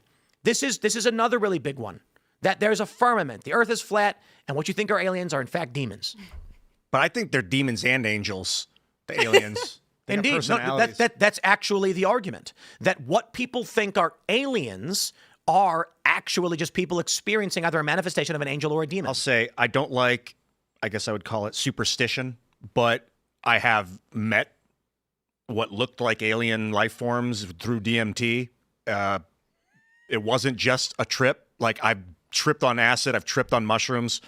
It was like a full-on 10-minute conversation with beings, with personalities. Names? What's that? What were their names? I never asked. Why? What were the I conversations just wanted to know if they were God. What's that? What were the that's conversations rude. about? I asked one of them, "Are you God?" And he went, "No." And I was like, "What is God?" He laughed? He laughed because so many people think that What they're did he look gods. like? It was like kind of like my dad's body, but all I saw was a shimmering white, purple, all the colors of the rainbow shimmering in a hominid body form. And he was like man, full adult male. And then the other one was adult female, and then the other one was like young man. It was these three energy forms of like feminine, masculine, child. What did they say they were? What's that? What did they say they were? When I asked it, what is God? He said, we don't know, but we think it's this. And he put his hands out, and all of a sudden it showed me a vortex, like a spiraling galaxy. I was like, okay. He's like, we think it's the vortex. We don't know. The vortex. Yeah, the function of a vortex, reversing entropy, pulling things together, binding atoms together, this force. Seems just too rudimentary. You know, he didn't know either. He's like, I don't know. We don't know, but I don't know. We're working with them to figure it out, maybe. Maybe you were talking to entities beyond the simulation. Maybe you were on drugs. DMT is not a drug. That's the thing. Drug means dried herb. Sounds like DMT's, drugs. Your body makes it. I was just inhibiting the inhibitor, basically. Inhibiting the inhibitor? Yeah, well, I was actually dosing DMT, but with like ayahuasca, they destroy the inhibitor's ability to stop you from tripping, because your normal state is balls tripping, seeing frequencies. You've got it confused. With ayahuasca, the inhibitor is to stop your body from destroying it and passing it through. It binds to it so that it can enter your system and go into your brain. I don't want to speak out of turn because I need the chemistry in front of me, but as far as I know, the ayahuasca, the compilation of plants that they make the ayahuasca with, causes your body to stop inhibiting the DMT trip, as opposed to just smoking a bunch of DMT and overriding your ability to stop it. No. When you smoke it, it goes straight into your blood through your lungs. When you eat it, your body can't process it through your digestive tract. Because it destroys it. Or passes it. Yeah, right. But then the ayahuasca makes it not destroy it. When they mix them together, one inhibits and allows it to go into your body and be absorbed. So it's like, it's silly to say there's no angels and demons. Like, I don't like I said earlier, superstition, but... You don't like superstition, but it's silly to say that there's no angels. Because I personally experienced it. I still wouldn't call them angels and demons. I mean, they're so here, like, here are you you go, a Ian. demon? If you're mean to me, I could be like, you demon, but I'm like, Ian, no, what? You're you know? DMT is broken down by monoamine oxidase in the gut and liver. Yes. And the ayahuasca vine, Banisteriopsis caapi, contains MAO inhibiting beta carbolines, such as harmaline. It temporarily inhibits the enzyme monoamine oxidase, allowing DMT to become psychoactive. That's it. Monoamine oxidase destroys DMT in the gut. But then the but if you smoke it, it doesn't happen. You're saying? So do you think that you agree with conservative Christians that drugs are a portal to demons? No, it's too vague of a phrase because drug literally is translated from dried herb, drew egg. It's an old French word. Ian, please, so no semantics. Can you DMT is answer a not a question? drug. That's the thing. But it no, literally I don't think any chemical immediately. Okay, taking are you saying psychoactive that meth is not a drug, Ian? Meth isn't a drug because it's not an herb. MDMA. You're talking about crystal meth. You're arguing semantics to avoid the question. And she asked you a question. It's a vague phrase, Well, but okay, a lot of Christians think that. A lot of Christians say don't do drugs, don't touch that stuff because it's a portal into the demonic realm. And it sounds like you might agree. They call alcohol spirits. Oh, I think he was talking to demons. I don't. Wouldn't call them demons. They were waiting for me to give them the cue. Like, are they going to be evil or good? It's up to me when I meet them. If you're afraid of them, they become horrific, and if you're kind with them, you're presuming that all interactions with the demons are going to be anything but charismatic. Well, why would the demon come to you as a grotesque nightmare creature screaming in your face? Because you're afraid. Why would it do that? It's not going to get anything from you if it does. No, it takes on your perception. Listen, Ian, demons want things, right? Are they going to get a thing from you by going, or are they going to appear as a glowing, beautiful creature saying, "We'll answer any question you want, Ian. We'll give you the secrets." It might be like, there's a thing to be afraid of. I'm here to protect you. It might do that. Of course. It's exactly what it would do. It might just and so you'll find dominate these you. beautiful glowing, and he's like, no, look, we're not God. Just, you can ask us anything, we'll tell you. And then they'll lie to you, and you believe it. My experience with psychoactive drugs is that it does make you more spiritually vulnerable.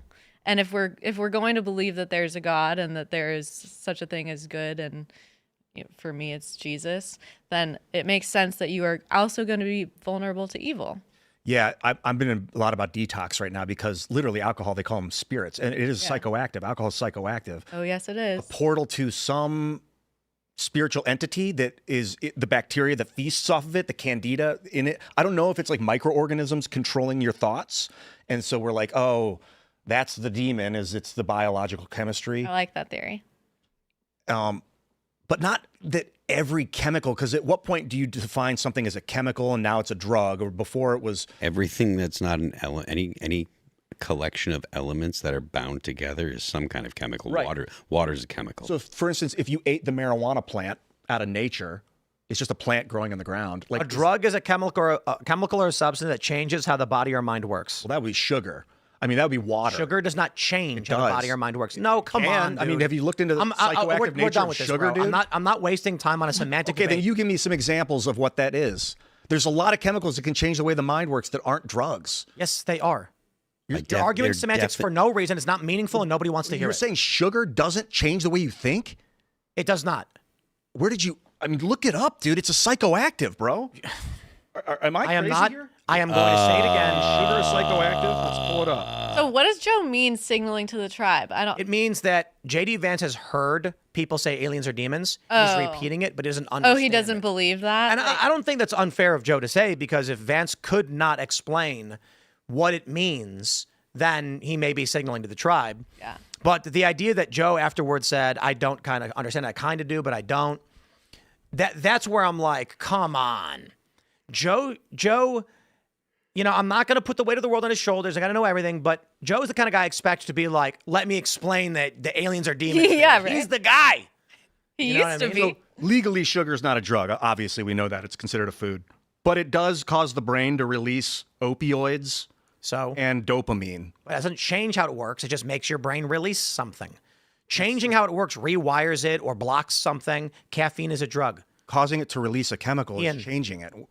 Everyone knows what the word drug means, and you arguing semantics is a waste of everyone's time. I think most people don't know where the word comes from. Who cares? Eating food. You're speaking a common language they know, to convey and ideas. I say I don't think they do, and you're like, well, who cares? Ian, eating food changes the way that your brain works. Because some foods more than others. But it doesn't change the way your brain works. It doesn't change your perception. You no, just said food does not.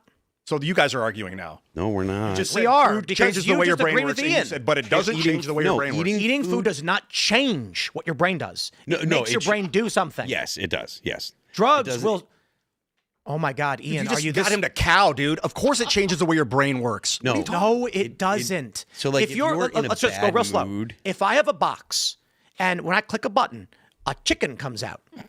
And then I put fuel in it and press a button and a chicken comes out. It did not change what the box does. If I then dump bleach in it and press a button and a dead chicken comes out, that is changing the way Or the if box works. the chicken comes out faster, or if 2 chickens come out. There's a lot of ways you It can is change. still a function of the thing. Its normal pace is 1 chicken per day.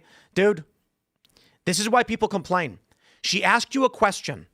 You know what she was asking you, but instead of just having a conversation, you started talking about mumbo jumbo. I mean, the simple answer to do I think drugs open gates to spirits or demons is no. Because That was an easy answer, I wasn't can't answer it properly. You could. I could say I can't answer that question and then just be done with it. I'm trying to clarify the question so that I can answer Most it. normal humans can answer the question. Because most normal humans don't think beyond their fucking hand, dude. No, because they understand colloquial English. That means there is a common understanding of what a word means. Caffeine. And they don't say, please define every instant of every word every single Let's time. talk about caffeine. I don't think caffeine Caffeine's a opens drug. portals to demons. It is a drug. But I think MDMA You know might. that she's referring to psychoactives. Caffeine's a psychoactive drug. No, I'm sorry, psychedelics. Well, it's psychoactive. Psychedelic's like a hardcore psychoactive. You were asking about psychedelic drugs. She just Like used a drug. drugs that we learned about in, come on, Ian, drugs that we learned about in health class. Don't do drugs. Like weed, like marijuana. I Yeah. mean, you have cannabinoid receptors in your body for a reason. I think that's like William You Randolph know what Hearst. I meant, Ian. Are you talking about weed? No, I'm just talking about psychoactive psychedelics, the group of drugs that we're taught not to do. Weed. The is psychoactive. hallucinogenics. That's weed is psychoactive. It's a psychoactive drug. Right. It's like the most common. So we're not psychoactive. talking about meth, which wires you, or coke, which wires you. She's clearly talking about DMT and LSD and psilocybin. She's talking about tripping and experiencing things, not being wired by caffeine, having a cup of coffee in the Okay, morning. from that perspective, then I think demons are ever present. That malevolent energy fields can move through you at will. So you're more aware of them when you're open higher frequencies, but not that it like. And you might say just seeing the demon makes you more demonic, but also you may be able to witness and understand it from a distance by seeing it, and then override it and know how to counter it because you've experienced it. So I don't know if it's like creates possession necessarily. I don't think it necessarily does. I think there's a good chance that JD Vance is earnest. I don't think he's just signaling. Well, he should have explained to Joe what it means, because Joe needs to know. Yeah. And if he did know, Joe wouldn't be saying, "I don't quite understand it." I mean, yeah. I mean, So someone needs, and then this other guy, this frustrates me. Jesse Michaels joining in, being like, "Look up the data, man. Talk about it." It's like he's laughing, they're laughing, and he's like, he should have looked into it. And my response is, if someone says aliens are demons and they have on this show, I'm like, what do you mean by that? What does that mean? Like, explain it to me. I don't understand. And then they explain to me and I go, oh, okay. Like, yeah, it makes a lot of sense. And, but to be fair, I've been having these conversations for 20 years. I had a conversation with Mike Cernovich and Alex Jones. And we were talking about DMT trips and demons. And Cernovich was explaining very much, these are demons. Maybe addiction. You are meeting entities who are trying to trick you. You are not supposed to communicate with them. It is not natural that you can communicate with them. And when you meet them, they're trying to make you do things you're not supposed to do. It might be addiction is a demon tricking you into thinking you want something. I mean, I'm in recovery. I'm a recovering alcoholic. Personally, I haven't talked about that publicly, but I'm in a recovery community. And a lot of people equate addiction to spiritual death and talk about their addiction in terms of meeting something close to the devil. Look, man, everybody, anytime the word Marlboro comes up in conversation, I want to have a cigarette. I haven't had a cigarette since 2019.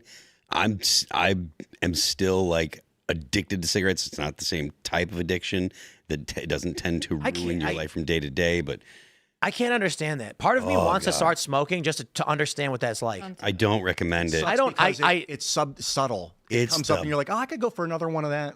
It's like smoking- 20 days later. It's so weird. Smoking Marlboros is the greatest. Yeah, I maybe have like a glass of wine once a year on special occasions or something. My brother quit smoking one day, he decided to do it, just stopped. And like, I kind of think I'd do the same thing. Yeah, I mean, look, Literally, Chris is just like, I'm not going to smoke anymore. when I quit drinking booze, it was just like, okay, I'm not going to do that anymore. There was no issue. I didn't have withdrawals. It was just like, all right, fine, and I stopped. But when it comes to cigarettes, man, ooh, You know what I was told is that Asians have very low rates of addiction. is that true? I don't know. I kind of feel like they're drunk. You know what I mean? Yeah, I mean, they do. There's a lot of drinking in Japan, definitely. And there was a But in terms of time like hard drug use, it's rare yeah, for Asians. it's hard to get it to Japan. too. So I wonder if it's just like genetic predisposition. I smoked weed one time when I was a teenager. I did not enjoy it. I thought it was terrible. Opioids don't work on me. When I go to the hospital, when they give me opiates, they do nothing. That's unfortunate. Yeah, I had a kidney stone, and and it was agonizing. They gave me morphine, it did nothing, and they had to give me Toradol, NSAID, and then the pain was gone, and I was like, let's go. And then I was sitting there like, hey, it worked. Yeah, the Vicodin does nothing. Oxycodone, nothing. What are you gonna say? Go ahead. Oh, opioids. Well, there's a couple of things that are nuts. First, I've taken methadone because a friend of mine was recovering heroin addict. He was like, "Want to try methadone? This is helping me kick my heroin addict." I was like, "Okay," and I was just like slumped. And I was like, "I see where yoga comes from," because my body was so loose and rubbery. And 3 days later, I was like, "Hey, can I try that again?" He's like, "No," and saved me from an opioid addiction basically because felt not good. It just I felt very loose. But I've noticed with drug addiction, even hard, intense addiction, if you cannot do it for a day, you can do that over and over again. And then by all of a sudden you realize you haven't had it for 6 days and you're like, okay. I mean, anything that you're trying, like when I quit smoking, I just stopped. We flew to Australia. Oh, yeah, well- last cigarette I had was before I got on the I plane. think it's different for everybody, right? Well, I mean, at the end of the day, it's just a decision, right? And one of the things that you try and do is you're like, I'm not going to have whatever it is I'm after right now, and I'll put it off.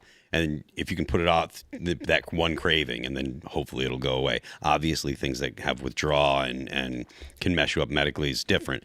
But if you're dealing with things that like cigarettes or maybe alcohol, if you can put it off, just say, I'm not going to have this. I'm not going to have a drink right now. I'm not going to have a cigarette right now. I'll wait. And then the next time you have a craving, you know what? I don't want to have a cigarette right now. I'll wait. And I found that I need to rely on a higher power for the urge to drink, because alcoholics have an odd mental blind spot when it comes to the craving for the first drink. It's like your willpower for other things can be so incredibly strong, but when it comes to alcohol, it can be a split second, boop, driving into the liquor store. It's crazy. So East Asians, Chinese, Koreans, and Japanese have ALDH2 variant, which alcohol causes flushing, nausea, and headache, and racing heart. They tend to have substantially less alcohol use disorder. And on top of that, large data sets do show that East Asians have extremely low rates of substance abuse disorder. That's a protein. That's probably why I don't like drinking. I think alcohol tastes miserably awful, and it's unpleasant.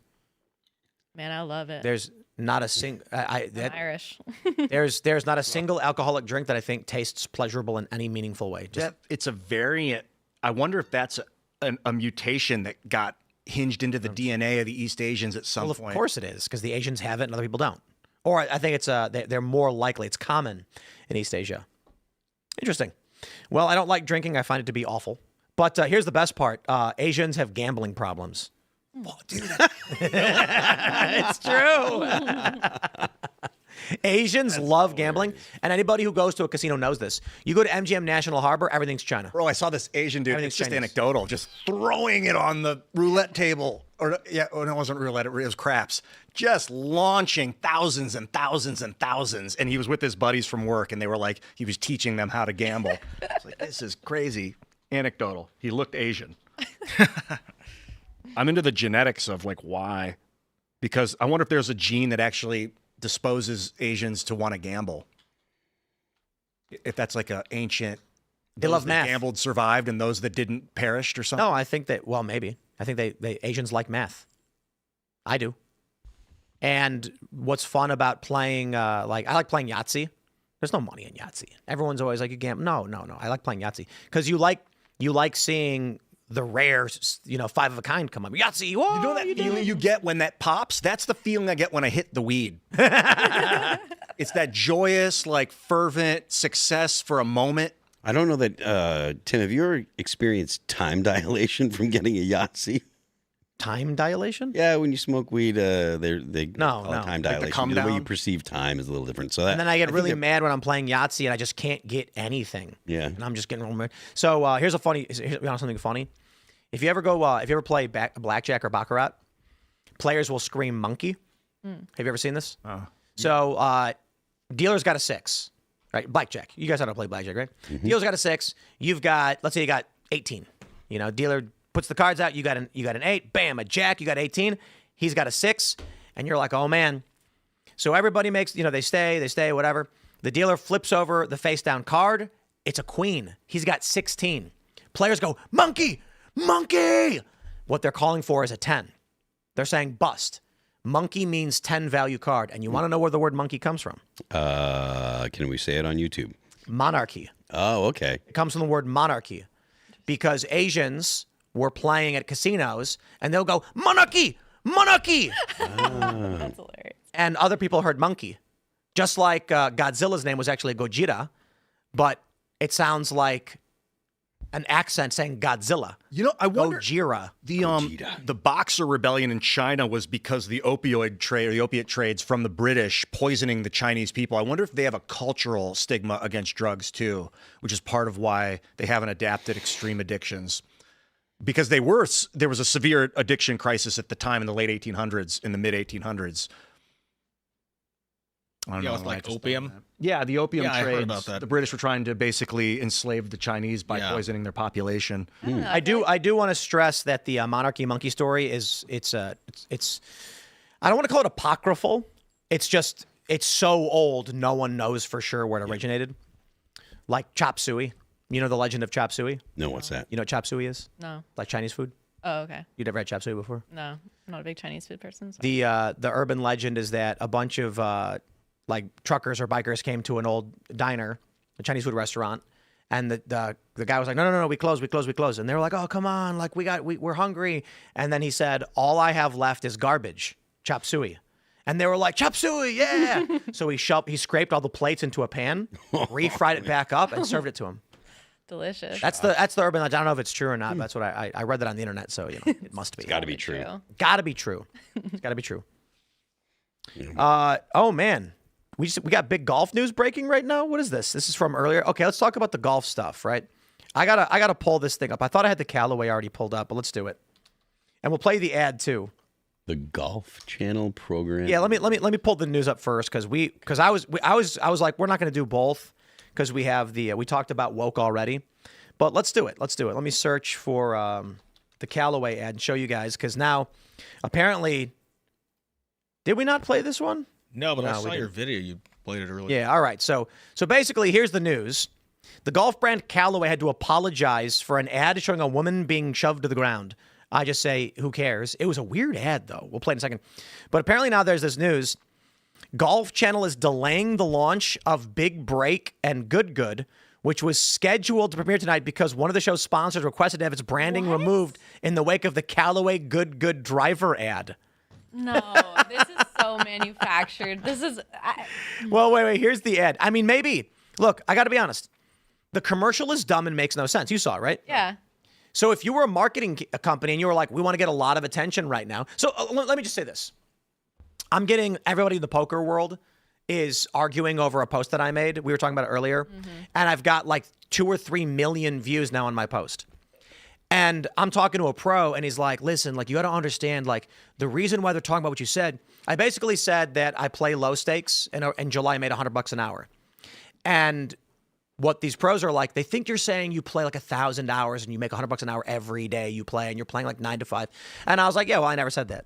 Like, but you got to understand, like, maybe when next time you bring it up, and I immediately said, why would I stop saying the stuff that makes people talk about me? Yeah. I'm like, I don't care. I'm not a pro player. I'm never going to be a pro. I'm not going to win them.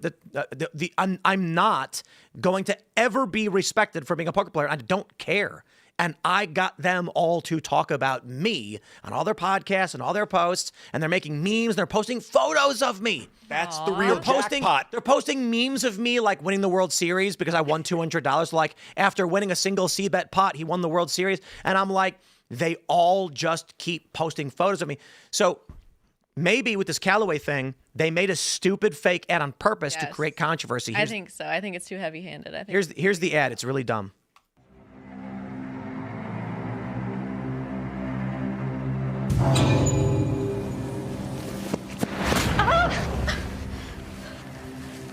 Do not touch my new driver. That's it. That's it.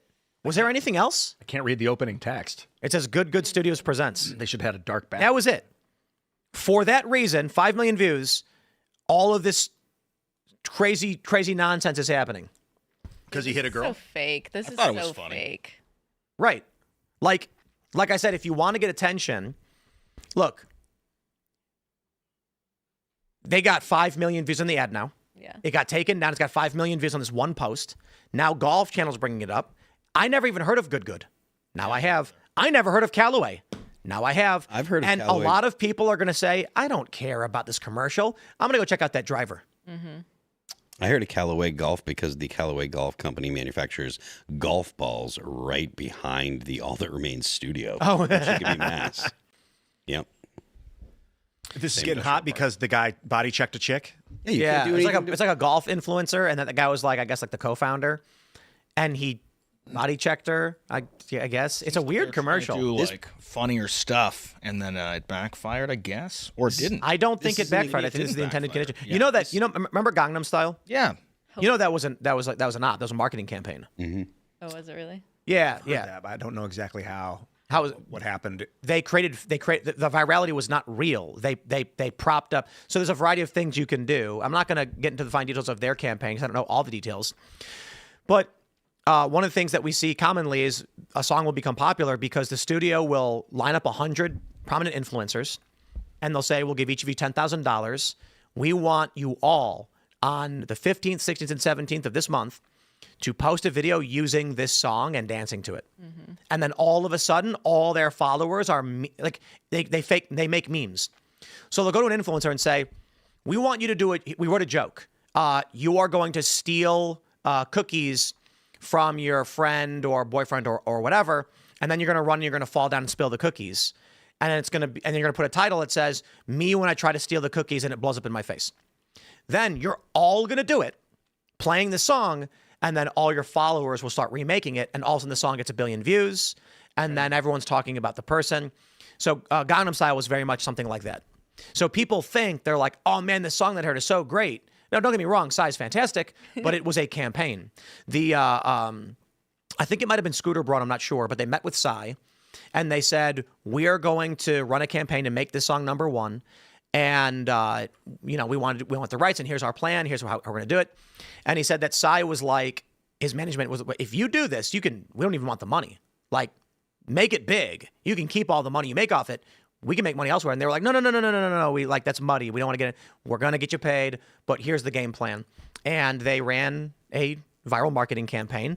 It was not organic. People thought that it was just going viral, but in fact, it was a company making it happen. Chase Hughes is the psychologist that talks about mammalian brain, because a lot of how we interact is the mammal aspect of us, like dogs you can do. But it's one of the 4 pillars of the mammalian hierarchy is popularity, is where you rank in the tribe. And other mammals will see how you rank in the tribe, how the others treat you, and then they'll either like you or dis. And I feel like this is what this marketing does. If you see that it's popular, part of your mammalian brain just thinks it's good because it's popular. It's worth noting that the outrage about this, right? This is part of why the female, I guess, the hero's journey for females in modern storytelling doesn't really work. You can't do something that hurts females and have people respond positively to it.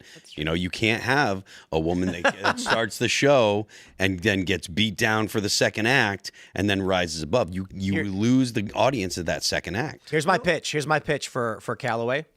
Here's the commercial I would have done. Okay. The woman is with the guys and they're golfing. It's her turn to golf. She grabs her golf club. And as she's going there, the guys are all chuckling, and they're going to be like, this is going to be miserably bad. And then she goes, and she misses and spins and falls down, and they all start laughing at her. And then they go, man, women suck at golf, don't they? And then she walks over and grabs the Callaway driver, looks at him, and then just Adam Sandler, Happy Gilmore's it, and they go, whoa, eat with Callaway clubs, even women can play golf. I don't think that would have gone over. That would have something you would have seen in the 80s for sure. Right. Yep. Just hammer on the head, like so obvious. Oh, now I get super strength because I have the right tool. No, it's just Callaway clubs are so good, even women can drive. Okay, I wanted to point out, seeing a woman get the shit kicked out of her in a movie with Mad Max, Fury Road, the one with Charlize Theron. She was like the hero of the movie. She's getting the crap kicked out of her by Max and others. But she has like a shaved head, so it didn't really look like a woman. That's why I did, part of maybe why it did so well. It wasn't like I saw the feminine getting abused. See, It was like, very It was masculine. more Look, tolerable to watch a woman get abused because her head was shaved. Is that what you're Yeah, saying? because she was masculine. So I wanted to see that I like- angry masculine get beat down. I was like, yeah. I like punk rock, which means I find things funny that bother people. Like, grow up, stop getting so offended about things. When you get all mad, and I think this is true for a lot of people, especially people who vote for Trump and 4chan. When you're outraged by something that's meaningless, like the Halloween costume, I want to make fun of you for that. I don't care. So, like, when I see stuff like this, I actually think a lot of people are going to start mocking this. Maybe they'll make their own versions where it's just they make fun of the commercial by beating women or something.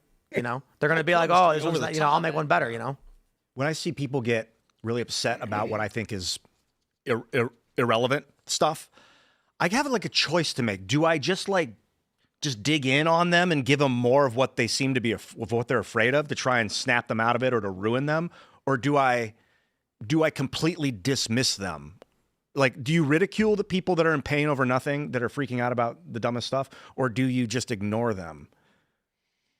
Depends how good of a person you want to be that day. I feel like, I mean, you have to have compassion for them, right? I'm a Fight Club fan. I liked when Brad Pitt dumped the lie.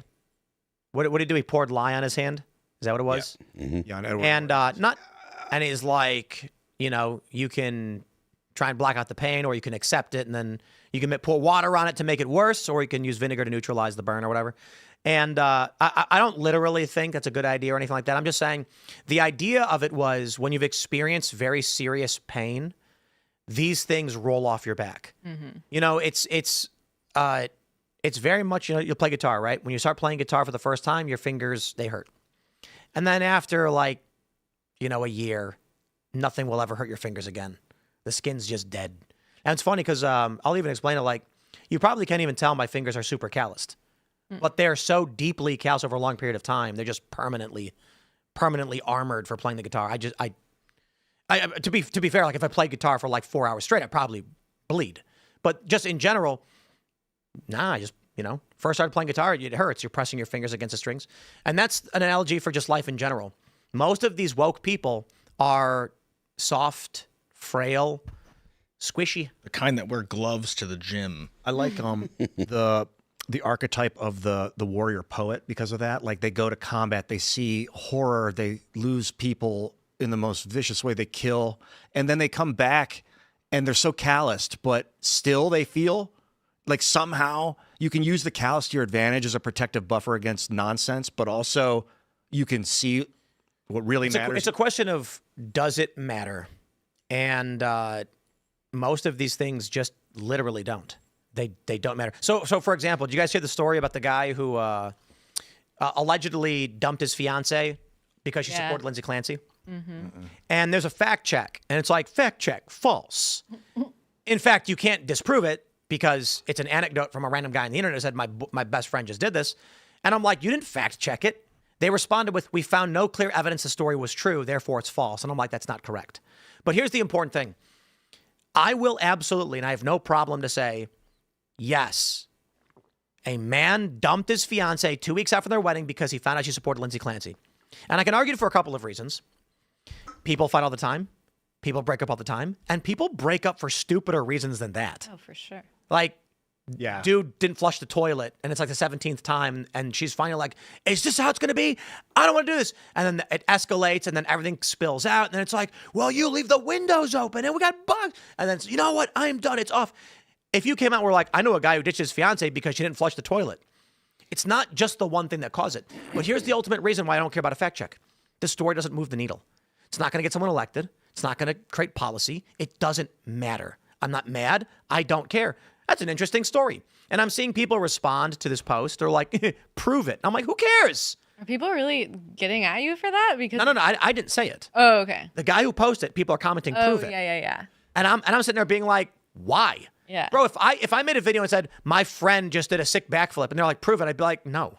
I can guarantee as a woman that the Lindsay Clancy case is causing a lot of fights right now. If there's this women are nuts. If there's this many women who are dying on the hill that this woman is somehow a victim, any reasonable man is gonna, especially one that might have children with her, is gonna go, No, she's a victim. I think she's a victim of psychiatry? of big pharma. I just think she's guilty of murdering her kids. And Yeah, no, I think the That's a different system thing. failed her and the system failed the children, obviously, but I think she's guilty of murder. Well, I don't think it failed her. I think it afflicted her. I think the pharmaceutical companies are running commercials and telling doctors to push psychoactive drugs on women, largely women, and they drug them from teenagers. And that's fair. And I respect that argument. And she deserves to go to prison or worse for what she did to those poor children. If you take a bunch of crazy ass pills and then get in a car and run over a kid, you should go to prison. Yes, but it's not her fault. She was on crazy brain drugs. Yeah. I don't care. She drove a car inhibited. Here's my argument. If you drive a car and run over a kid, we call that murder, vehicular homicide, whatever. If you do it on drugs, it's an aggravated charge because you're also under the influence. You get additional charges. So my argument for Lindsay Clancy is, if these ladies are right, she was a victim of big pharma. She was on all these crazy drugs. They should increase the charges. It should be a more severe penalty to commit a crime while under the influence. That being said, I don't want to wash away the fact that the pharmaceutical companies in this country are evil and pump people full of drugs and are burning our civilization to the ground to turn a profit. Yeah, and psychiatry is such a mystery too, with the way that drugs interact with one another, and the fact that she was in an inpatient. She wasn't even diagnosed with postpartum psychosis. She was diagnosed with postpartum major depressive episode. But she needed to be monitored over a long period of time. You can't just go and say, "Oh yeah, I'm not suicidal and I'm not homicidal," and be let out. That's absolutely wild. Apparently, the ad is much longer than that. Oh, do share And with us. Interesting. Okay, wait, let me play the full ad. Libby just texted me. She's like, no, the full ad's longer. Based. Well, I can't wait to see. Part of your hair looks crazed, by the way, and a fireball, dude. That is hot. Oh, thanks. Like Sonic the Like a Hedgehog. fireball. Yeah, literally. Take it. A licking flame. It's not even popping up. This is so ridiculous. Yeah. So is this girl like the female version of Luigi Mangione? Like she was a victim. No. I have empathy. It sounds like there's something related to the true crime. I don't know. My neighbor has been storing stuff in her garage, and she came over and I asked her about, or she asked me about this, and she like is on the whole Patrick did it side. And I was like, what? No, that's How can you say that? And Yeah, I was just generally interested because her defense literally admitted that she, did it. The key factor in the Luigi Mangione fan stuff is thirst. Women are like thirsting. sexual? Yeah, they're thirsting after him. Yeah. And obviously there's the political aspect that people are like, oh, I agree with his politics. The key factor in the Lindsay Clancy stuff is lunacy. Because the Okay, women here's are the supporting full her ad. lunatics. Here's the full ad. He driv. That's what I saw there. Do not touch my new driver.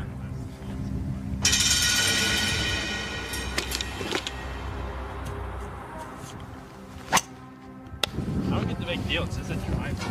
Johnny, no. No. Johnny, no, don't do it. John. No. Don't do it. No, no, Please, no, don't.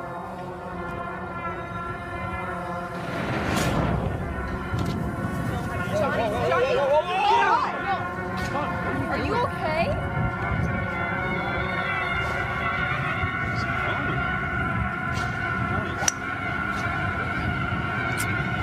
It's over. He's gone. What's happening? That's the stupidest commercial I've ever seen in my life. Yeah. I understand why they cut it. I don't understand. Yeah. They deleted it not because it was offensive, because they were embarrassed. And then at the end, all of them looked confused, and they were obviously mocking. That's what they call it. If you pretend to seem a certain way, like, I'm so angry, can you tell? Like, they just needed one guy that looked confused, and everyone else just Is that a assumed. real ad, or was that somebody just? This with is their staged. This has iPhone? got to be a This campaign. This is a campaign. You know what I'm gonna do? I'm gonna Ian. We're gonna have you eat beef to offend vegans, and then I'm gonna apologize for it, and Like and then we're empirically, I'll just have like have it It's like- dripping down my face. no, you're just gonna have It's a hot the dog. amino acids, You're gonna eat a hot That's dog what on I camera. crave.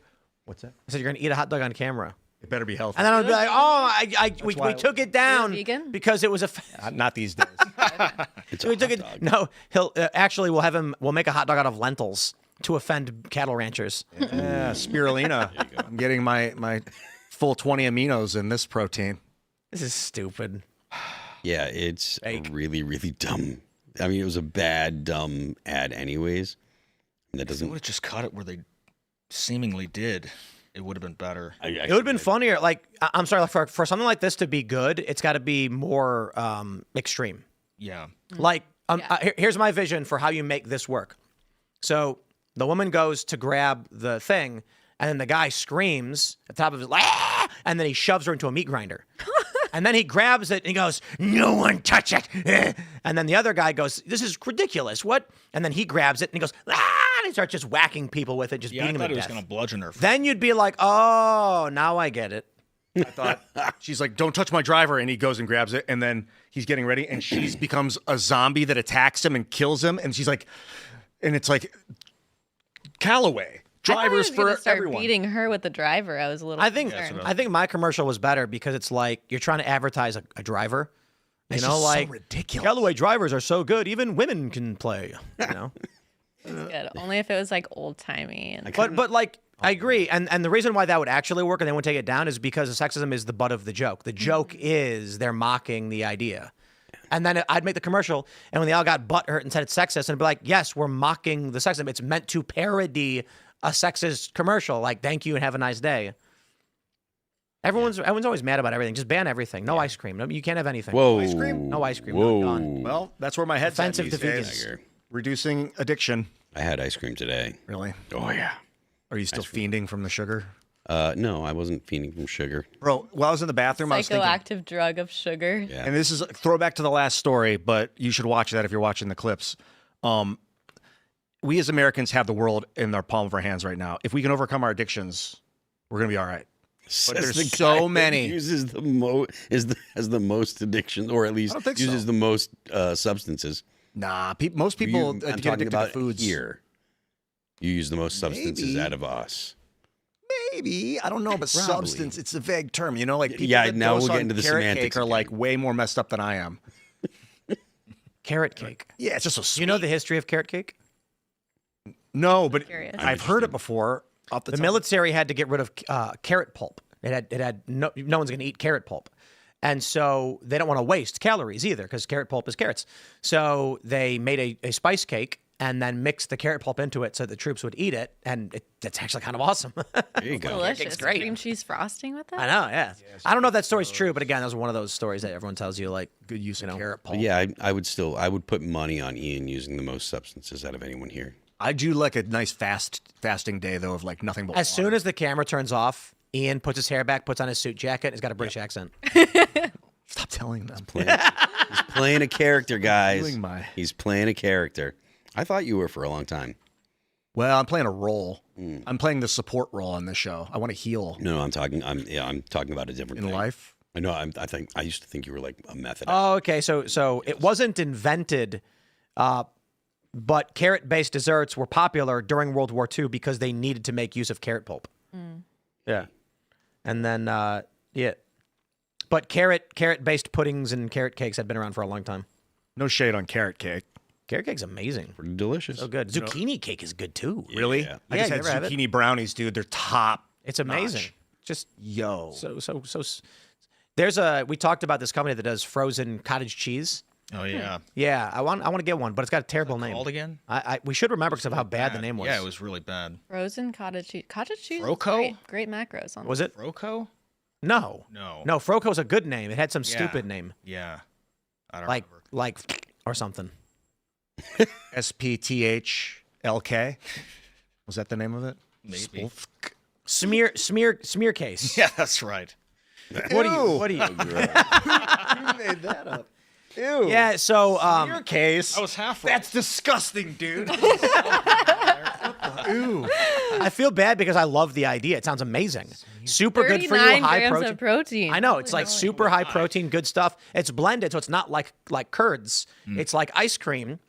But have you guys seen the Liquid Death commercial where they're all drinking pee? No. Guys, I wanna help you out with marketing. To John Otto. I want to help you out with marketing. The one thing you never do in marketing is create an association with your product, a negative association with your product. So I'm gonna say this. I got to rag on Club WPT. That's a World Poker Tour guys, and I'm friends with some of these guys. We'll start with Liquid Death, where I was at. They did a campaign called "Send Us Your Pee," where a bunch of people are marching through a field with urine, and some people drink it. And they said, send data centers urine because they want to offend data centers, and piss them off. The commercial doesn't actually say don't do it because it's illegal to do. They later on in an interview, I guess, said, no, we don't want anyone to actually do it. But they just told people to commit a crime. So here's the problem. In that commercial, it is disgusting. They're carrying bags of pee. And it's not literally, who knows what it really is. But a guy drinks it. So now, as much as I already had that beef with Liquid Death guy, they did change their slogan, so I don't really care. I'm over it. They did. They changed it to Death. I debated the CEO of Liquid Death because there's plastic in the cans. And he said, okay, we'll change it to Death to Plastic Bottles. He did. Respect. But I got to say this. Every time now I think of Liquid Death, I think of urine and the smell of a public bathroom. Because they have people walking around. It starts with, I think it's Travis Kelce, urinating in a bathroom. Okay? I don't like the smell of bathrooms. And you've created a negative association with your drink. With the smell and look of urine. That's bad marketing. So Club WPT, poker company, one of the biggest poker companies. There's like two big companies, WSOP, WPT. They took out a massive Vegas ad of a woman sitting on a toilet holding the phone playing poker, playing online. Now when people say WPT, I smell a bathroom. I smell a public urinal. You don't associate your product with these things. You don't do that. So smear case, it's one of those words that sounds dirty, but it's not. Yeah. It's like manhole. It's because of pap smear. Or penetrate. Oh, pap smear. That's what I was like, why is that or a lot of things that smear that you're just like, it's a reference to bathroom stuff. Smear jar. It's like, ew, what did you put in the smear jar? Well, what do you think? There's a few fluids that I could have chosen. What is that name? I'm sorry, guys. I got no beef with this company because I love your product. I haven't tried it, but just the idea is amazing. Literally, I wish I came up with frozen cottage cheese. It's brilliant. High protein, low sugar, frozen dessert. Huge rebranding. But they called it smear case. I want to try it. Why couldn't they just call it Froco? Why couldn't it just say Froco? Yeah, it's Cottage right there. chill, Yeah, know. they do have all sorts of That's awesome. cool names. Ian, that's brilliant. We should Marketing do genius. it. Yeah, we Cottage chill, bro. Let's That's make it. amazing. We got to launch that now. It's gonna be good. I got to tell Mark, we need to come up with cottage chill. I would love to buy this. Strawberry, peanut butter, and chocolate sounds absolutely vanilla. Yeah, you can get it at what was it? Mocha Joe It's Froco. in like Leesburg or something. Yeah, we looked it up. I think Far it was, away, though. It was like Whole Foods or something like that. Next time we go down there for Korean barbecue, we should stop and grab one of these smear cases. And you could do cottage chill for dinner, like because cottage cheese is sweet and savory. It works with both. So if you mix it with like a meat, it might be a good dinner, like a protein bowl that you could eat. You could smear it on. But I don't know if you could. You could just smear it all over yourself. I don't know if you would market it as both sweet. If you could pull it off. I'm sorry. Name it. I just asked ChatGPT, is smear case possibly the worst name for a product ever? And it said, by modern English standards, smear case is an astonishingly bad name for a food. The funny part is that it didn't originally sound disgusting. Smear case comes from Pennsylvania Dutch for schmear case. It means to spread or smear cheese. It means spreadable cheese. What's the case? Like casing? What is? I think I don't know the word schmear case meat is cheese. Oh, okay. Oh, it's they made a derivative of spread cheese to smear case because schmear case is Pennsylvania Dutch. No one knows that. I know. Yeah, that's not going to work. To a modern English speaker with no context, smear case sounds less like a dessert and more like something a dermatologist would diagnose. Would you like a slice of our homemade smear case? Is an absolutely catastrophic sales pitch. Oh, but you made it at home? All right, we're launching Cottage Chill. Let's go. It's branded. It's done. You heard it. The trademark is ours. We are officially using it, and I've already instructed Mark to begin the process. I'm not going to give away all the ingredients, but a nice coconut sugar or maple syrup. You do a light honey. I'm in. A light honey. You can warm the honey up so it dissolves easier. Well, yeah, you blend it. Ooh. And then what happens is you're going to have about 10 carbs per serving. It's not very sweet, but it's going to taste good and be healthy. And you know what I can't stand? I make homemade ice cream. It's not hard to do. There's a couple different things you can do. You sweeten condensed milk, some heavy cream, and just mix it up. But you don't got to use sweetened condensed milk. I'll just whip cream, and I'll use a couple of egg yolks. And I put like 1 teaspoon or tablespoon of maple syrup in it. Barely sweet at all. It doesn't need it. Especially when you put strawberries in it. What I can't stand is you buy ice cream and it's like 50 carbs per serving when it doesn't need to have all that sugar in it. You can always add sugar. You can't take it out, though, once it's made. Same with salt. We got to grab your rants and chats, so smash that like button, share the show. Don't forget, we're going to the uncensored portion of the show in a few minutes. Let's grab what you guys have to say. I can't read the first Rumble rant because someone rated the stream, so it'll take about a minute or two for that weird little pop-up to disappear. Occam's Aftershave says, I'm Irish. We invented Halloween. Sam Hine, is that how you say it? The kid's costume resembles my hometown's football kit, Gaelic and soccer. Our nickname was the Flintstones, so we can appropriate American culture too. Perfect. McBeefrod says, Space King Episode 5 comes out this Saturday. It's made on Flash Gets on YouTube. Their show is made with love and autism. Praise be Space King. Did you guys see the Mary Sue CGI that dude's making that's starting to go viral? No. Kellen posted it. No. I want to show this. We're there. We're there. I said it was going to be a year or two, and I can't believe how fast AI is developing. This dude made a 10-minute short film CGI on the style of Disney and Pixar, and it probably took him a half hour to an hour to do. To be fair, he maybe have worked a little harder on that to refine it. But the one that I watched, part 4, Mary Sue, it's an evil villain, Serafina. She has fire powers. Eldon the wizard and Bram the heroic man and Mary Sue are trying to stop her. She's charging the Ember Heart in the Forge. Once every 1,000 years, she has to charge the Ember Heart to restore her powers. And in this, they try to stop her. But Mary Sue thinks she's just misunderstood. So right at their greatest moment, when they're about to win, she gives the villain, she says, you don't know her story. She's probably not evil at all. And then the guy's like, she burned down an orphanage. And she's like, well, but you're not looking at her. You're looking at what she's done. He's like, exactly. So she gives the witch the necklace back. She comes back to life and full powered, kills the guy instantly, and then, or she doesn't kill him, she nearly kills him. But this guy made this film in AI. It's insane. What do you think? What AI did he use? Probably C-Dance. I don't know for sure. What do you think he spent monetarily on being able to 10 minutes, it might have cost him a couple $1,000s. Wow. To generate 10 minutes worth Yeah, of I'm going to show you guys in the uncensored portion of the show, because I don't know if you guys saw the the podcast thing I posted where the women turn into pigs. I saw, I saw that. a screenshot. Because I've got a bunch of these things I've been goofing off with, and some of them don't work. Like, they speak gibberish. For some reason, one of the podcast hosts is Bob Odenkirk. It is. And he's speaking gibberish. It's like he's saying not real words. And but one of them's really funny, where they turn into chickens. So I'll show you how C-Dance is just, it's nuts. 30-second, we'll render one in real time, and I'll show you just how insane it is. I would say this. It takes, it's $8 for 30 seconds.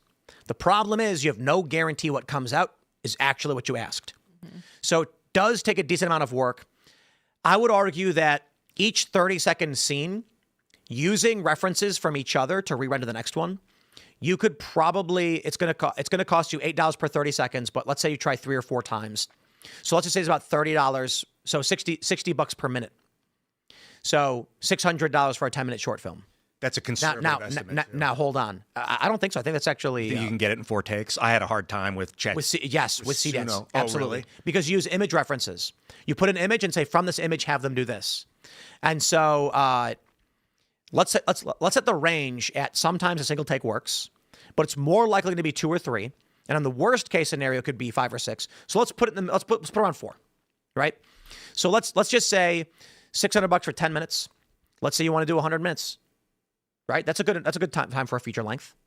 $6,000 for a feature length CGI movie like Disney or Pixar. And you one can person could that. do it. Yeah, one person could do it over a weekend. They could outsource the opportunity to 10,000 people on the internet and fund it, and everyone they get to sign up early, they get their credits, Paramount funds it, and then one of those scripts is going to kick, and then Paramount owns it. El Jefe Lopez says, I think I watched Conor McGregor beat the ish out of Jack Gyllenhaal last night with that driver. Jake Gyllenhaal. That movie was awesome. I don't know what it is. Roadhouse with Jake Gyllenhaal and Conor McGregor. Oh, that was so good. Their fight scene, I love that movie. I was only so saw good. the original back in the day. Watch the Jake Gyllenhaal one. It's funny. Is it worth it? It's like Jake Gyllenhaal is a retired MMA fighter, and he shows up, and it's so good. He's amazing. It's got like the opening scene at the bar is real great. He's like, "Is there a hospital around here?" And they're like, "What?" He's like, "Is there a hospital nearby?" And they're like, "What are you talking about?" And he's like, "Do you have insurance?" It's good. It's good. I love it. That movie was great. Do you have insurance? What? It's like I don't want to injure you too much. All right, we'll grab a couple more here. Let's see. TM Howard says the script was the driver takes over your body and makes you go crazy. Right. They needed a visual reference though, because it was too small in the final product. Scorsese would agree with me. And Howard also said, as a golf fan and a good fan, the ad sucked, but the video show was not the full ad, which I think is why this got circulated so much. Most people just saw the small clip of it. Right, the guy just hits the woman. He's like, don't touch my stuff. All right. Pete the Penguin says, look up The Adventures of Handyman on In Living Color. Oh, no. Oh, yeah. So good. Adventures of Handyman? Handyman. Was that one racist? He had well, no, but it's definitely not. But it's Damon Wayans. It's really funny. He's handicapped. Is what Oh, I Yes. get it. Mentally. All right, everybody, we're going to go to the physically. uncensored portion of the show, and we're going to watch naughty videos made by artificial intelligence. Smash that like button, share the show with everyone you've ever met in your life. You can follow me on X and Instagram at Timcast. Naomi, do you want to shout anything out? You can follow me on X, Naomi Epps Best. Exciting stuff to come. Going to be doing some writing and talking. So thanks for letting me hang out. Right on. You follow me, Ian Crossland, and check out this new shirt. I believe this is on. Is this on Timcast? Is this Timcast merch? I think Charles so. Gave it to me. He was like, check out your new shirt. But I think we're selling this. I just don't have a. Well, do you have yours, Phil? I don't have a data point. It's at home getting the wash so I can wear it. Well, check it out if you haven't been over there to Casper. I'm not sure if it's a Casper product or a Timcast product. Were you but born in Bruce- 1979? I was. Okay, well, I was. then that's the dream is definitely- well and alive, There and you will go. continue to be so. I hope you like the hexagons. See you later. It probably is. I don't see it right now. Okay, I'll double check. I'll be back Maybe. on Friday. so I'll Ian's check it out. betrayal. So the comic, the treatment for Ian's betrayal, the story of how Ian becomes a redcoat is it's getting done. That'd be a I fun. can't wait to see it. A fun sea dance thing. We're gonna make comic books, and we've already got like 3 books planned. The treatments for the Ian's betrayal story. First, Ian betrays the Minutemen during the War for Independence, and then the next one is he comes back as a zombie or a lich. You know. Anyway, Lich King. betrayed. boys. I am Phil That Remains on Twix. You can check out my Patreon, patreon.com/PhilThatRemains. You can check out the band All That Remains at Apple Music and Amazon Music, Pandora, YouTube, Spotify, or Deezer. So don't forget the left lane is for crime. Carter. I'm Carter Banks. Whoa, my camera was shaking there for a second. I'm Carter Banks. You can follow me at Carter Banks on X, at Carter Banks Official on Instagram, and check out our record label at Trash House Records on YouTube. Let's get into the after show and watch inappropriate stuff. All right. We will see you all over at rumble.com/TimcastIRL right now. Thanks for hanging out.